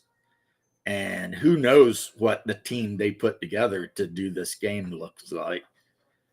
And yeah, it's like every time they add new lore, they just kind of make the game the lore of the game a little worse. A little worse,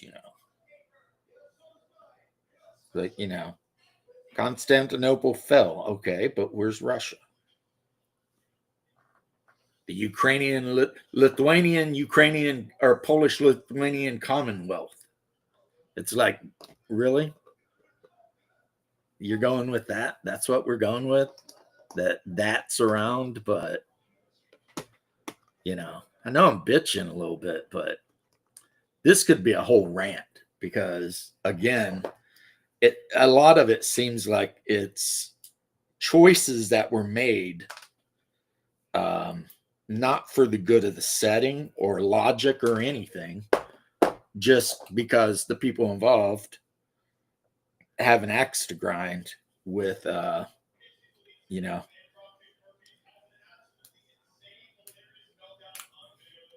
My favorite is the idiot that posted on the Discord that, was there any way they could get a secular communist faction for New Antioch?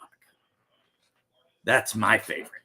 It's like, in a setting where the forces of heaven and the servants of Christ are actively 100% engaged in combat to the death with the forces of hell, right? And this idiot wants to know if you can make some atheists for him. And of course, I answered, which I don't know, I might have got banned for answering the way I did, but I answered his post, and I was like, yeah, they already got that. It's called the Heretic Legion. You know, if you want to be a commie atheist, Heretic Legion, that's your thing, man. Go nuts. You know? I don't know how they felt about that.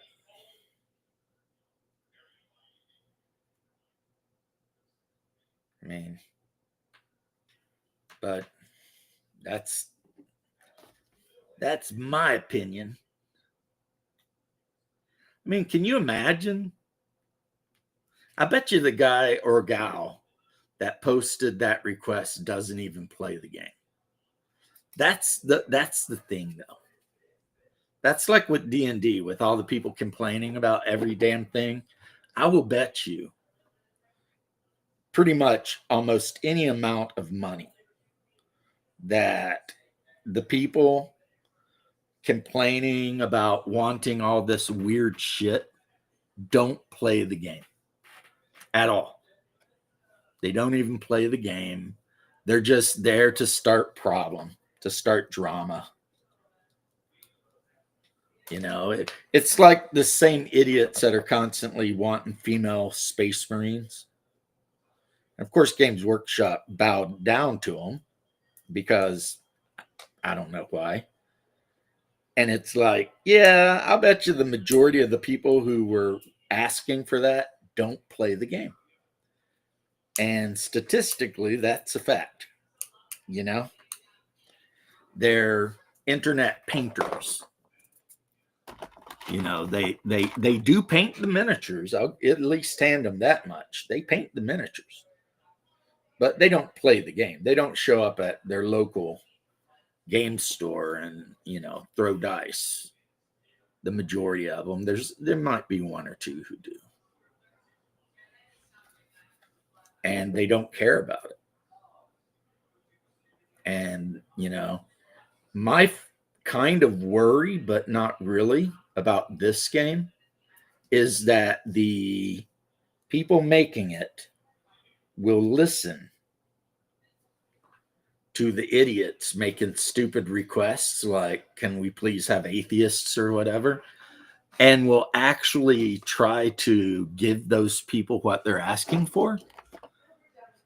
And that will cause the game to implode, because regardless of where you stand on left or right, if you start messing with the lore of a game to the point that nothing makes sense anymore, you're just going to piss people off.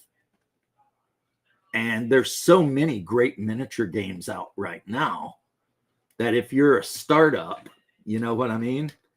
The last thing you want to do is piss off your primary player base because some ideological knuckleheads online are, you know, asking for ludicrous stuff that, you know, should never even be a consideration. But I'm getting ready to go to bed. I was just finishing up my Prussian, my new Antioch Prussian warband for Trench Crusade, and complaining about Trench Crusade and how I think they're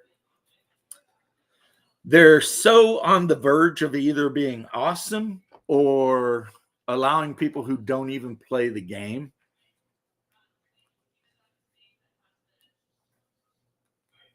not a great record, Overkill.